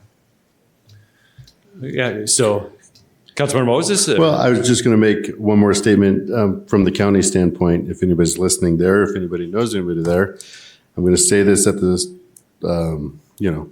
the chance that I get a surprise inspection tomorrow. But after meeting with them, with Councilwoman Lynn and all that, I just have not been impressed with their whole idea of a commissary kitchen. It's a joke. They're not really following it. They're not really looking. I think they need to, I understand we want to put the commissary thing on the business license or whatever. It's not going to do anything until and that's not as a city, that's not our realm to really, to police. That's the county, and the county needs to get their stuff together and get going on this, to get serious about having a viable, real plan moving forward. All right, I think we've had a lot of discussion about this. Would Mr. Knudsen, do you have a comment? Mayor, one more. Oh, quick- come on, I know, everyone. then I'm Jeez. done. It's just, Yeah. I don't want anybody blocking spaces. I've seen that before where cones all start going up so that they, we just don't want to do that. Sure. Yeah. Okay. No. These time limits the time limits would start at 8 p.m. as we talked about earlier. But yeah, good point, Mr. Knudsen. Did you have some comments? Mr. Mayor, if I can, love the compromise, love the negotiation, the back and forth is wonderful. So I'm just trying to catch up a little bit. So we talked about from like 8 p.m. You said 3 a.m. Probably 4 a.m. I mean, if you're talking about the bars closing and that's probably some business is going to happen after that, and then tear down. So maybe 8 p.m. to 4 a.m. 2 parking spaces in the downtown. Yes. And then what's the consensus for 1 parking space throughout the rest of the time frame, or Yes. 6 hours at a time, or a specific time duration? I think throughout the rest of the time is how I understood it. So is that- maybe no overnight parking for that space that fits in 1 parking spot. Otherwise, you're going to have a food truck that would remain in that space for. Well, from 4 p.m. to 6 p.m. they have to be gone. If you're taking up 2 parking spaces. Oh, so for 1 spot, then 2. Yeah, I mean, so no overnight parking for 1 spot. No overnight for 1 parking space. Yes. So that there's something there. Yes. Okay, a lot of head nods. Yeah. I'm going to weigh in. I have a little concern. We have closed call to the public, so we can't ask the people in the audience. And unfortunately, you guys haven't rolled your eyes as we've said this. So I'm trying to get a feeling of what people think about this. But I don't know if 8:30 to 4:30 or that's going to work. I don't know how I kind of want to know, and we probably have to figure out this coming week as we talk to people. Is that something that even works for them? Of course, we close call the public, so we can't get that information now. That might not even be feasible for most of the people. I do like the idea of 2 legal parking spaces. Yes, I do have concern. For example, if you look at the map, Jersey, Mike's, they have no parking zones and crosswalks, so they're fine. Red Onion literally has 3 spots, only 3 spots. So if someone came in and took 2 of them, that would leave 1 for their business. So like I said, and what we're really looking at is it's, from on the north side, we're looking from Querio Park all the way down to Smoke Tree. On the south side of the street, we're looking at McKee's all the way up to Acoma. So my concern is if we gave up 2 spaces, we could have a problem in the future where we might need to limit how many, if we have food trucks lining all the way up the street and they're there during the day and we're really messing with people. It hasn't seemed to be a problem yet, but I guess that's my concern is what if it becomes so popular, then we have to make that change in the future. So everything else I'm kind of pretty much on board with. I'm just kind of back and forth on the 2 parking spaces and the time. And like I said, I'll probably have to talk to people this week or next 2 weeks and then hear from what they say at the next call to the public when we bring it up. So, because I think we do need that feedback to kind of get an idea how realistic that is for some of the vendors that are already here. So. Yeah, so as I mentioned earlier, this is just an introduction. So over the next couple of weeks, it's time to engage with stakeholders and obviously the public reach out to us if this isn't something that works for what your operation is on both sides. And then if we do need to change it, we change it. We go through the same public process and we make adjustments either way. So, Mr. Knutson, did you need more clarification or you have what you need? I think we have what we need. I'll ask. Well, we do need to go to a motion in a second. But to introduce, but in terms of like the feedback and consensus. The parking, we still have some questions on. Okay. The one legal parking space, you said no parking from when, like we're not following that. Yeah, so they can use 1 parking space and no overnight parking. But if they use 2 parking spaces, they can park from 8 p.m. to 4 a.m.? Yes. But if they're using 1 parking space, no overnight parking. And there's no overnight parking for 2 spaces either because they have to be gone at 4 a.m. And then when do we start again then? When do you start? We'd have to set a time where the no parking would be. So it'd be from 4 a.m. to 8 a.m. no parking or? Yep. You see, we'd have to set a time frame where they can start. Yeah, so 4 a.m. is when overnight starts. And then they can come back at 8, 6. I mean, I don't know. What do y'all need? This was a Mr. Knutson. We were good with it. Mr. Mayor, we can make that work too in terms of if that's the direction we want to go in terms of what that is. We can make that work. So 1 parking space, you're able to operate far more frequently than a food truck that's operating 2 spaces. Yes. Some of the rationale behind that is twofold. One is the reason why we're talking about the downtown specifically, other than any other area in the entire city, is because we've identified as a city that we have parking limitations within the downtown. So we can address it from that perspective. So if you're taking up 2 spaces, that's 2 spaces you're taking away from the public to park and to visit the other businesses in the downtown. So then there would be more restrictions placed on that food truck. So you could operate from 8 p.m. to 4 a.m., call it. Mm-hmm. If you're taking up 1 stall, you could operate more frequently, more often throughout the day, but you couldn't park overnight. So there'd be like no parking from, say, 4 a.m. to 7 a.m. or 8 a.m. or whatever that looks like. Okay. I motion that. Yeah, understood. Is it more clarifying questions? Oh, that's understood. Okay. Thank you. And so staff has everything they need on this. Okay, so now we do need to put this in the form of a motion. Mr. Mayor? Ms. Could we Gish. just- Real quick. So in the residential, Councilmember Dolan brought up the once a month restriction. Is that carrying over? Well, as it's written with the amended change. Currently, it's for private use only is what we added, and then some other language. And then there was some concern about somebody setting up all the time in those locations. And then there was some talk about limiting to maybe once a month or some other additional limitation. But then we didn't circle back to that. So is that something you? I'm okay with the private use because we private, did that look like works, we yeah. did Just address private that use issue. only. Yeah, Okay. private use only. Perfect. Yeah, as written on the adjustment.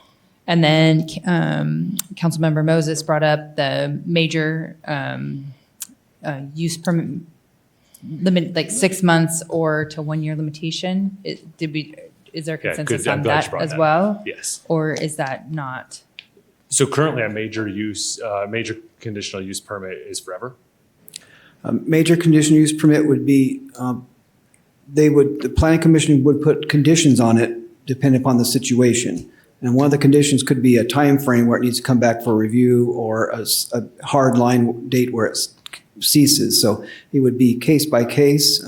If the council wanted to say suggest that we put a 6 month or a 1 year on any conditional use permit, a major conditional use permit, then that's something I could see adding to this code if you'd like.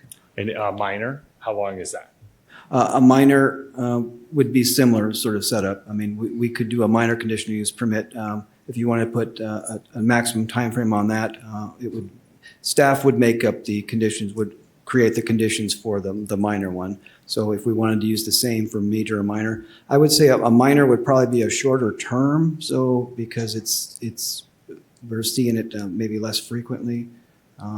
But it'd be up to the council how you want to move forward. And again, that would be go to the planning commission for a major and staff for a minor. Well, actually, I think the minor is the one that you'll see the most. The ones that are operating today in current establishments of bars, restaurants, and nightclubs they've been doing it that way for many, many years. And so I think we would have to see that a lot. We would, and like I stated earlier, we're comfortable with that and putting those terms on it depending on the situation. If it's a parking in common and they want to take 2 spots on the end of a drive aisle where you're going to turn, hey, it might not work. Let's give you 2 months on that and see if we get complaints, see how traffic flows, et cetera. But if it's on an area where they could develop an actual building and they're going to put it on that pad, hey, piece of cake, let's give them 12 months or 24 months and then we'll come and reevaluate it at that time. Okay. So I think as far as the minor goes. Mayor, yes. If I can, we have existing permits in place right now with existing brick and mortar businesses that are set up to complement, with a food truck. So just so in some cases, I think that it makes sense to try it and see how it works. In other cases, we've seen how it works. And so I think some flexibility in terms of from staff to look at these from a case-to-case basis, and to a certain degree for P&Z to look at this from a case-to-case basis. And we can encourage reviews or whatever else.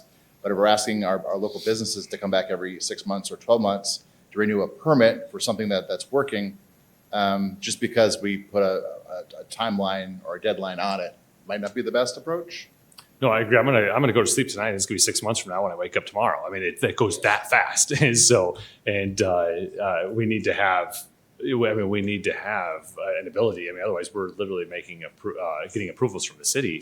I mean, constantly for. I'm talking like The Office, Kokomo. What other one has a food truck at all times? I mean, there's several of them that a permanent food truck lives there. So it has for a long time. So I don't know. I think what Mr. Knutson's saying by giving flexibility to staff and/or the Planning and Zoning Commission, depending on what avenue. But Makes sense. those businesses have to apply for health permits every year anyways. We don't apply, we just write a check. But I mean, you have to, that's part of a business, right? And I think an evaluation of the situation, at least a minimum of a year. I think if we can give them some wiggle room, I thought Jeff made a great point to where he might want to choose to hey, let's give it a 2 month. But I'll leave that up to him. Mm-hmm. But maybe a minimum of a year, they have to come back and reapply for the major, and see how that goes. And what about minor? And minor's the ones that have been operating for all these years. I mean, I'm open to leaving that as is if that's the will. But I'm happy to hear from everybody else how they feel about it too. I could be satisfied with. Is everyone good with leaving minor as is and a year maximum on major? Mayor? Yes. Can we just maybe continue with these amendments that we just talked about? And let's all of us look at this situation in a year and see if we're having any problems. No, I agree. That's It's what we have just to have the discussion. Yeah. Because we did say we can't edit anything until it's on paper. Mhm. And here it is. And I don't expect us to walk away with the perfect, absolutely perfect ordinance from the get-go. I know we've put a lot of time and effort into it. I think we were geniuses, but nothing's ever perfect. But anyhow, that would be my suggestion at this time. We as the council take a look at this in a year. Again. Yeah, so for the purpose of this on a compromise, are we good with minor it stays as is, and a major is a 1 year maximum? And again, if we have to come back and change it in the future, we can do that. Are we comfortable with that? Okay. I'm okay with So Ms. it. Gary, do you have everything you need? Yep, last one. So the location of the commissary, we do have that within the application. It's also required for the health department. Do we also want to require them to post it on the window? Yeah. I personally don't, but I don't care. Well, that's why I'm looking, but- I'm looking for the consensus. Yeah. So I have 2 head nods and no So- movement anywhere else. So I don't, So a commissary is, I mean, I haven't looked at a commissary in a long time, but I mean, people can use a car wash as a commissary. It's about gray water and dirty water. Again, I haven't looked at the current code, but like so what did I know that car wash ABC is with the commissary? I'm like, yeah, I'm going to get a sandwich from there. Like, I don't know what that's going to do when it takes valuable space away from the window of their pricing or what. I mean, every food vendor I've ever went to has really amazing graphics to try and sell their food. They do have to place the card from the health department that shows they have the permit, whether you're one day or you're a permanent person. I mean, that's already required. They have to put that in the window. But again, if it's really a big issue for you all, I'm fine either way. Mayor, here's Yeah. my debate. Yes. If I walk up to that food truck, and I hope I don't offend anybody, but if it's a Thai restaurant right next to veterinarian office, that's the commissary. I kind of want to know, but I'm joking. But I kind of would like to know if it's at the cause that does an amazing job with theirs and all their boxes are marked and she's other than, I don't know, some restaurant that's been shut down for a long time and it's in the back door somewhere. These are the things I would like to know. I think that's why we brought it to the table. Maybe it's TMI, but I just kind of would like to know where that food is prepped and prepared. As a consumer, buyer beware. That's why.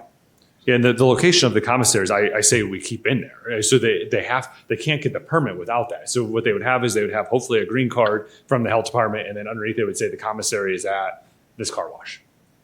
I don't know what that does. Yeah. So, Mr. yeah. Mayor, Yeah.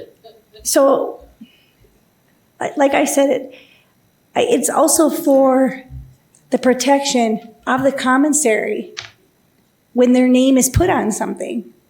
It's a protection of that commissary where their name is out there, because a food vendor can go to the health department and say this is where it is without contacting that commissary. Yeah, that's fair. So Yes. I just think listen, I have a restaurant. I got to go by all these rules. I know what that looks like. I know where my food has to come from. They come in. I can't go to any old place and bring some food in. It's got to be through certain things. And I just think it should be the same. Yeah, to Mr. Morris or Mr. Tinman, when your research, I mean, you guys did a lot of research. Did any other jurisdiction ever require the location of a commissary in their window? Not that we could find, but maybe a compromise is that we could probably have the ability to print out the commissary on the actual business license that has to be posted near the service window. Yeah. So we could work with our business licensing group and our new land management software to create that to print out on the actual business license. I would have to get with admin services to see if that could happen, but that may be a possibility as a compromise. That sounds like $1 million Oracle thing we're going to have to do. Okay, no, yeah, it looks like we got enough nods that that's a good compromise on commissaries. Okay, Ms. Gary, do you have any other items? That's it. Thank you very much. Mr. Knudsen, you're good? All right, now we need to put all that into a suggested ordinance, or just the suggestion It's will okay. work. If you just want to make a motion to introduce it and then direct staff as you came to a consensus Okay. on the items, I think we got it. Okay, Mr. Mayor. Councilmember Dolan. I'll do it. Motion. Please. I move to introduce ordinance number 23-1316, declaring the document entitled 2023 Amendments to the Lake Havasu City Code, Title 5, to add a new chapter 5.24, Mobile Food Vendors, August 22nd, 2023, a public record, and adopting by reference mobile food vendor regulations. Second. All right, we have a motion from Councilmember Dolan, a second from Councilmember Moses. Is there any additional discussion? Seeing none, we're ready to vote.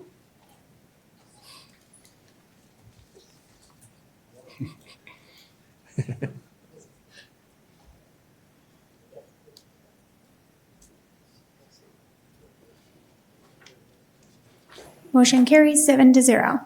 Excellent, thank you. Yeah.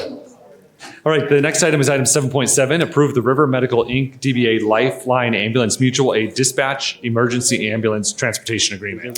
Chief Plofis, welcome. We still have more stuff. They're all leaving? Yes. Okay. Well, thank Usually you. firemen are excited. I know, Yeah. usually we are. Honorable Mayor, council members, before you is the approval of our mutual aid dispatch agreement with River Medical.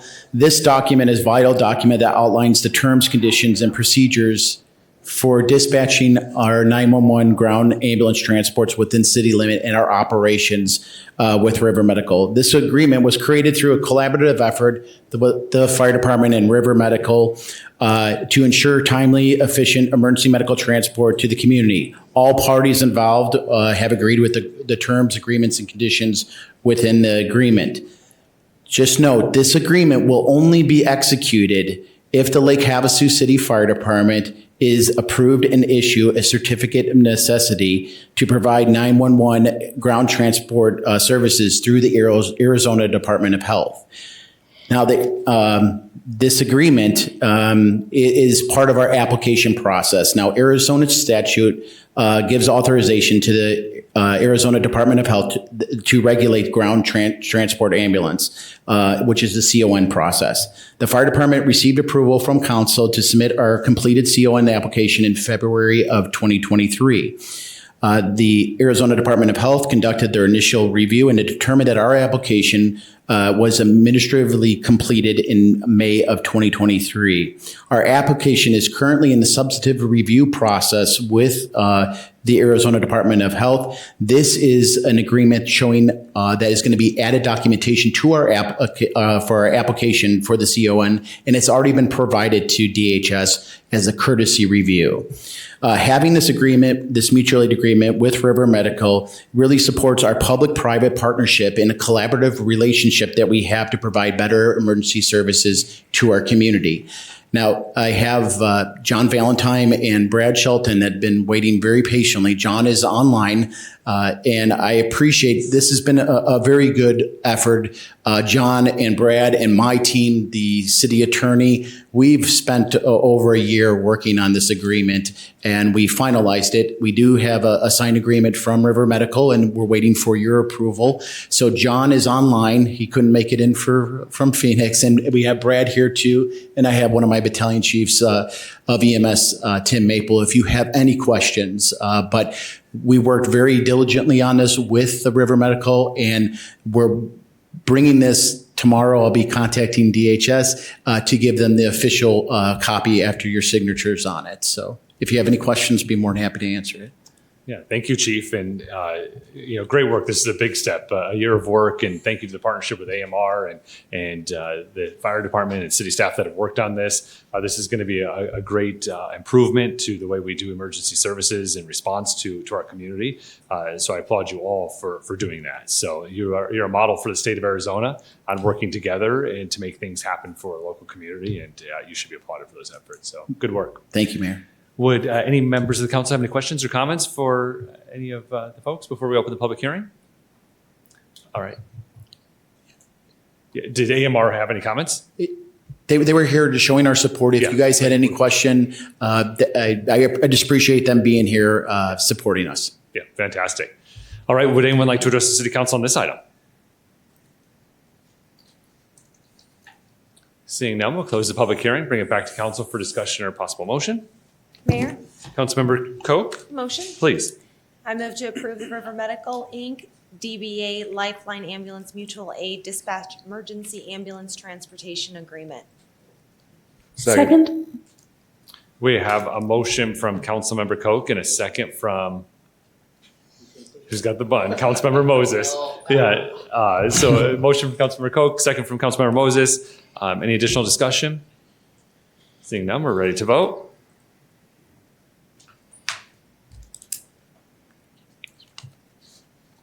Motion carries 7-0. Thank you. Thank you. Congratulations.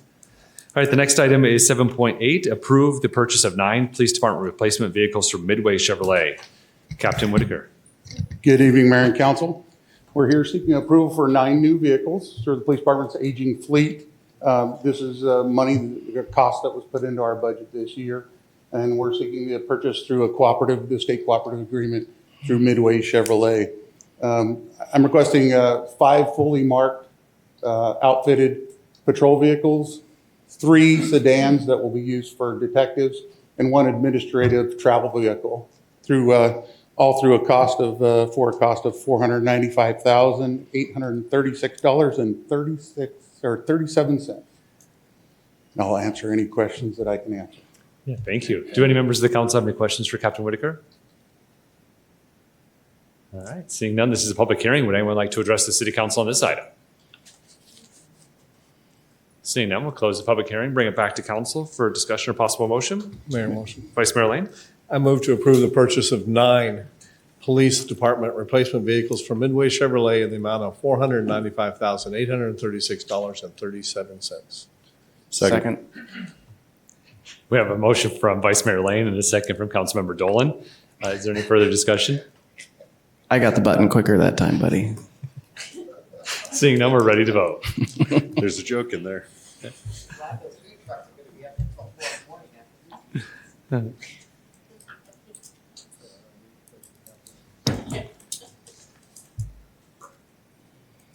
Motion carries 7-0. Thank you. All right, item 7.9 is approve amendment number 1 to cooperative purchase agreement with Timco Inc. for the purchase of a 2023 600 regenerative air sweeper. Mr. Young. Good evening, Mr. Mayor and ladies and gentlemen of the council. I'm going to be up here for the next 3, the final 3, thankfully.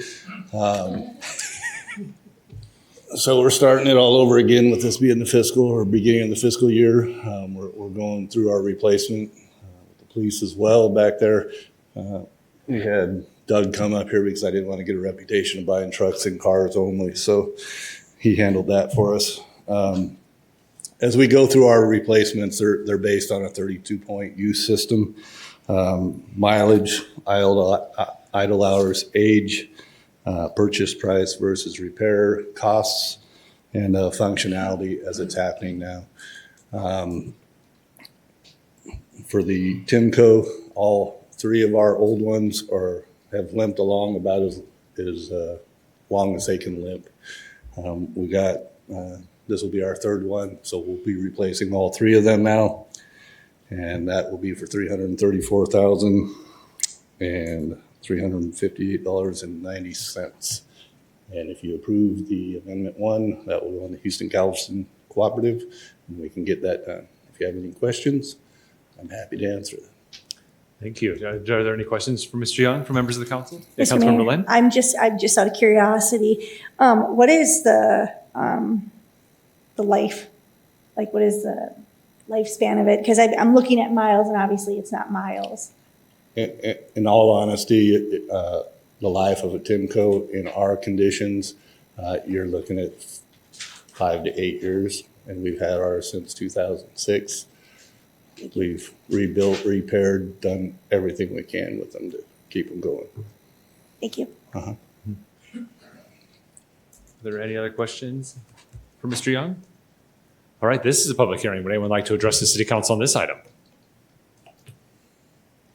Seeing none, we'll close the public hearing, bring it back to council for discussion or possible motion. Mayor, Councilmember Moses? I move to approve amendment number 1 to the cooperative purchase agreement with Timco Inc. for the purchase of a 2023 600 regenerative air sweeper in the amount of $334,358.90, and authorize city manager to execute the amendment on behalf of the city. Second. We have a motion from Councilmember Moses, a second from Councilmember Campbell. Is there any additional discussion? Seeing none, we're ready to vote.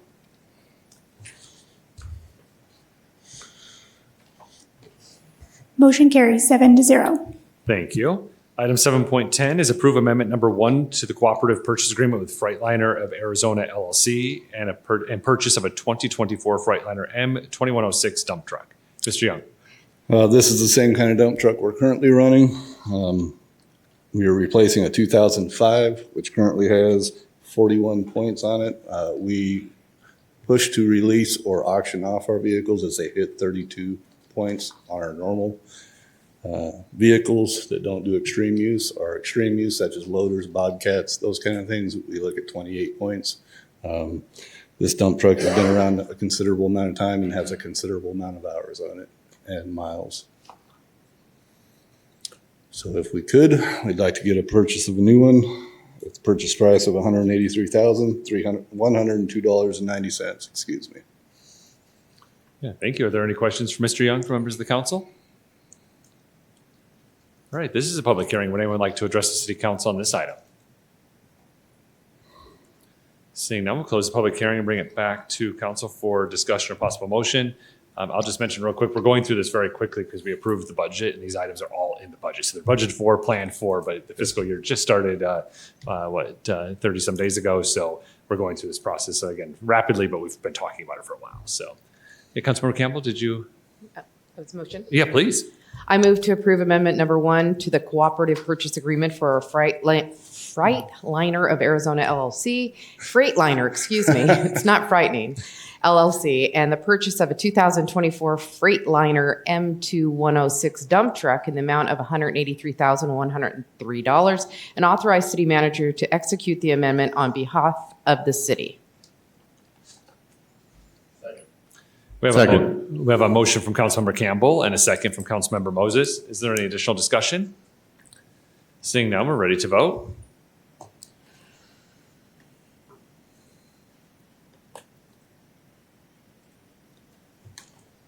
And I plan on my dump trucks lasting longer once Highway 95's potholes are taken care of. That will be nice. Yeah.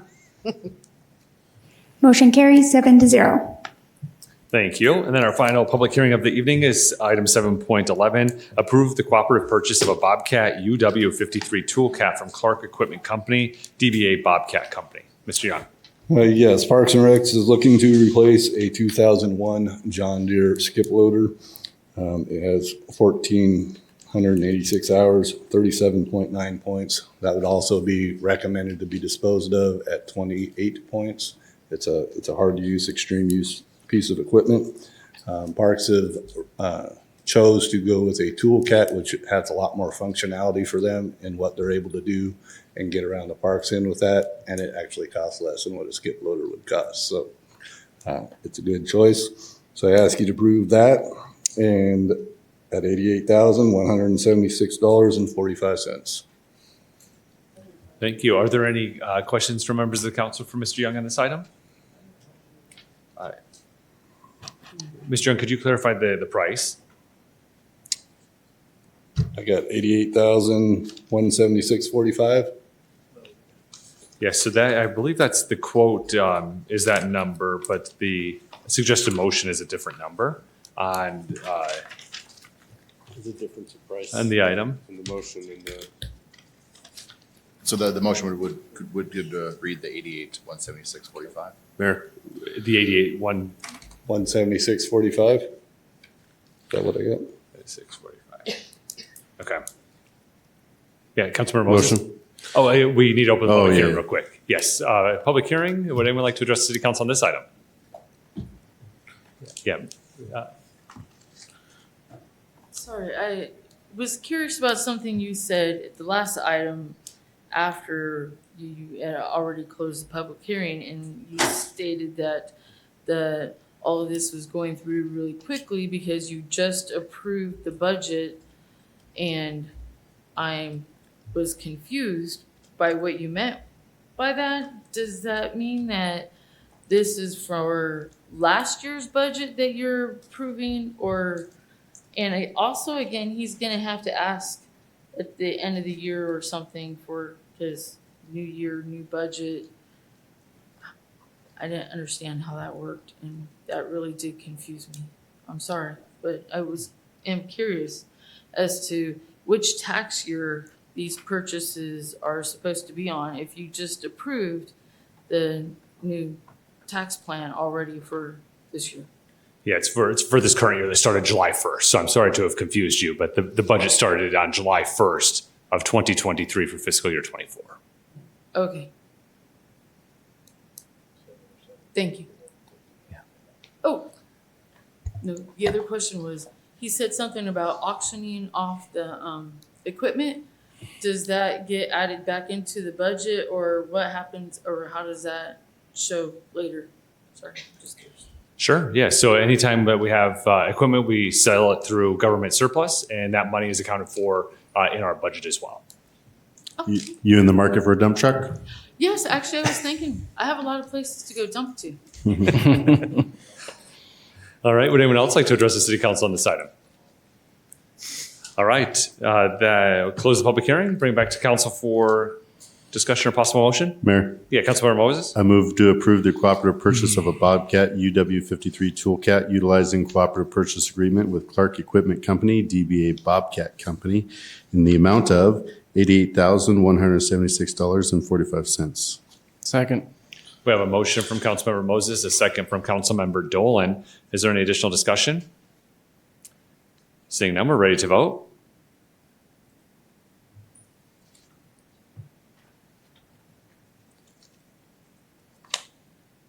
Motion carries 7-0. Thank you. All right, the next item on our agenda is call to the public. This is where citizens have the opportunity to address the city council on items within the jurisdiction of Lake Havasu City. Your comments are limited to 3 minutes or less. There is a light indicator box next to Ms. Williams. 3 minute, or green means you have 3 minutes, yellow means 1 minute remaining, red means that your time is up. We can't have a two-way conversation because it will not be on the agenda what you want to speak about, but we can respond to any criticism that may be addressed during call to the public. Would anyone like to address the city council during call to the public?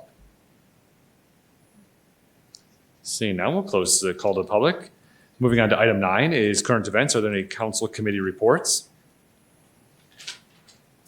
All right, item 10 is future meetings. Our next meeting is on Tuesday, August 22nd, 2023 at 5:30 p.m. It's a regular meeting. And then on Tuesday, September 12th, 2023 at 5:30 p.m., we will also have a regular meeting. Item 11, are there any future discussion items? Item 12, motion to adjourn. All right, we are adjourned. Thanks for being here. Be kind. We'll see you next time.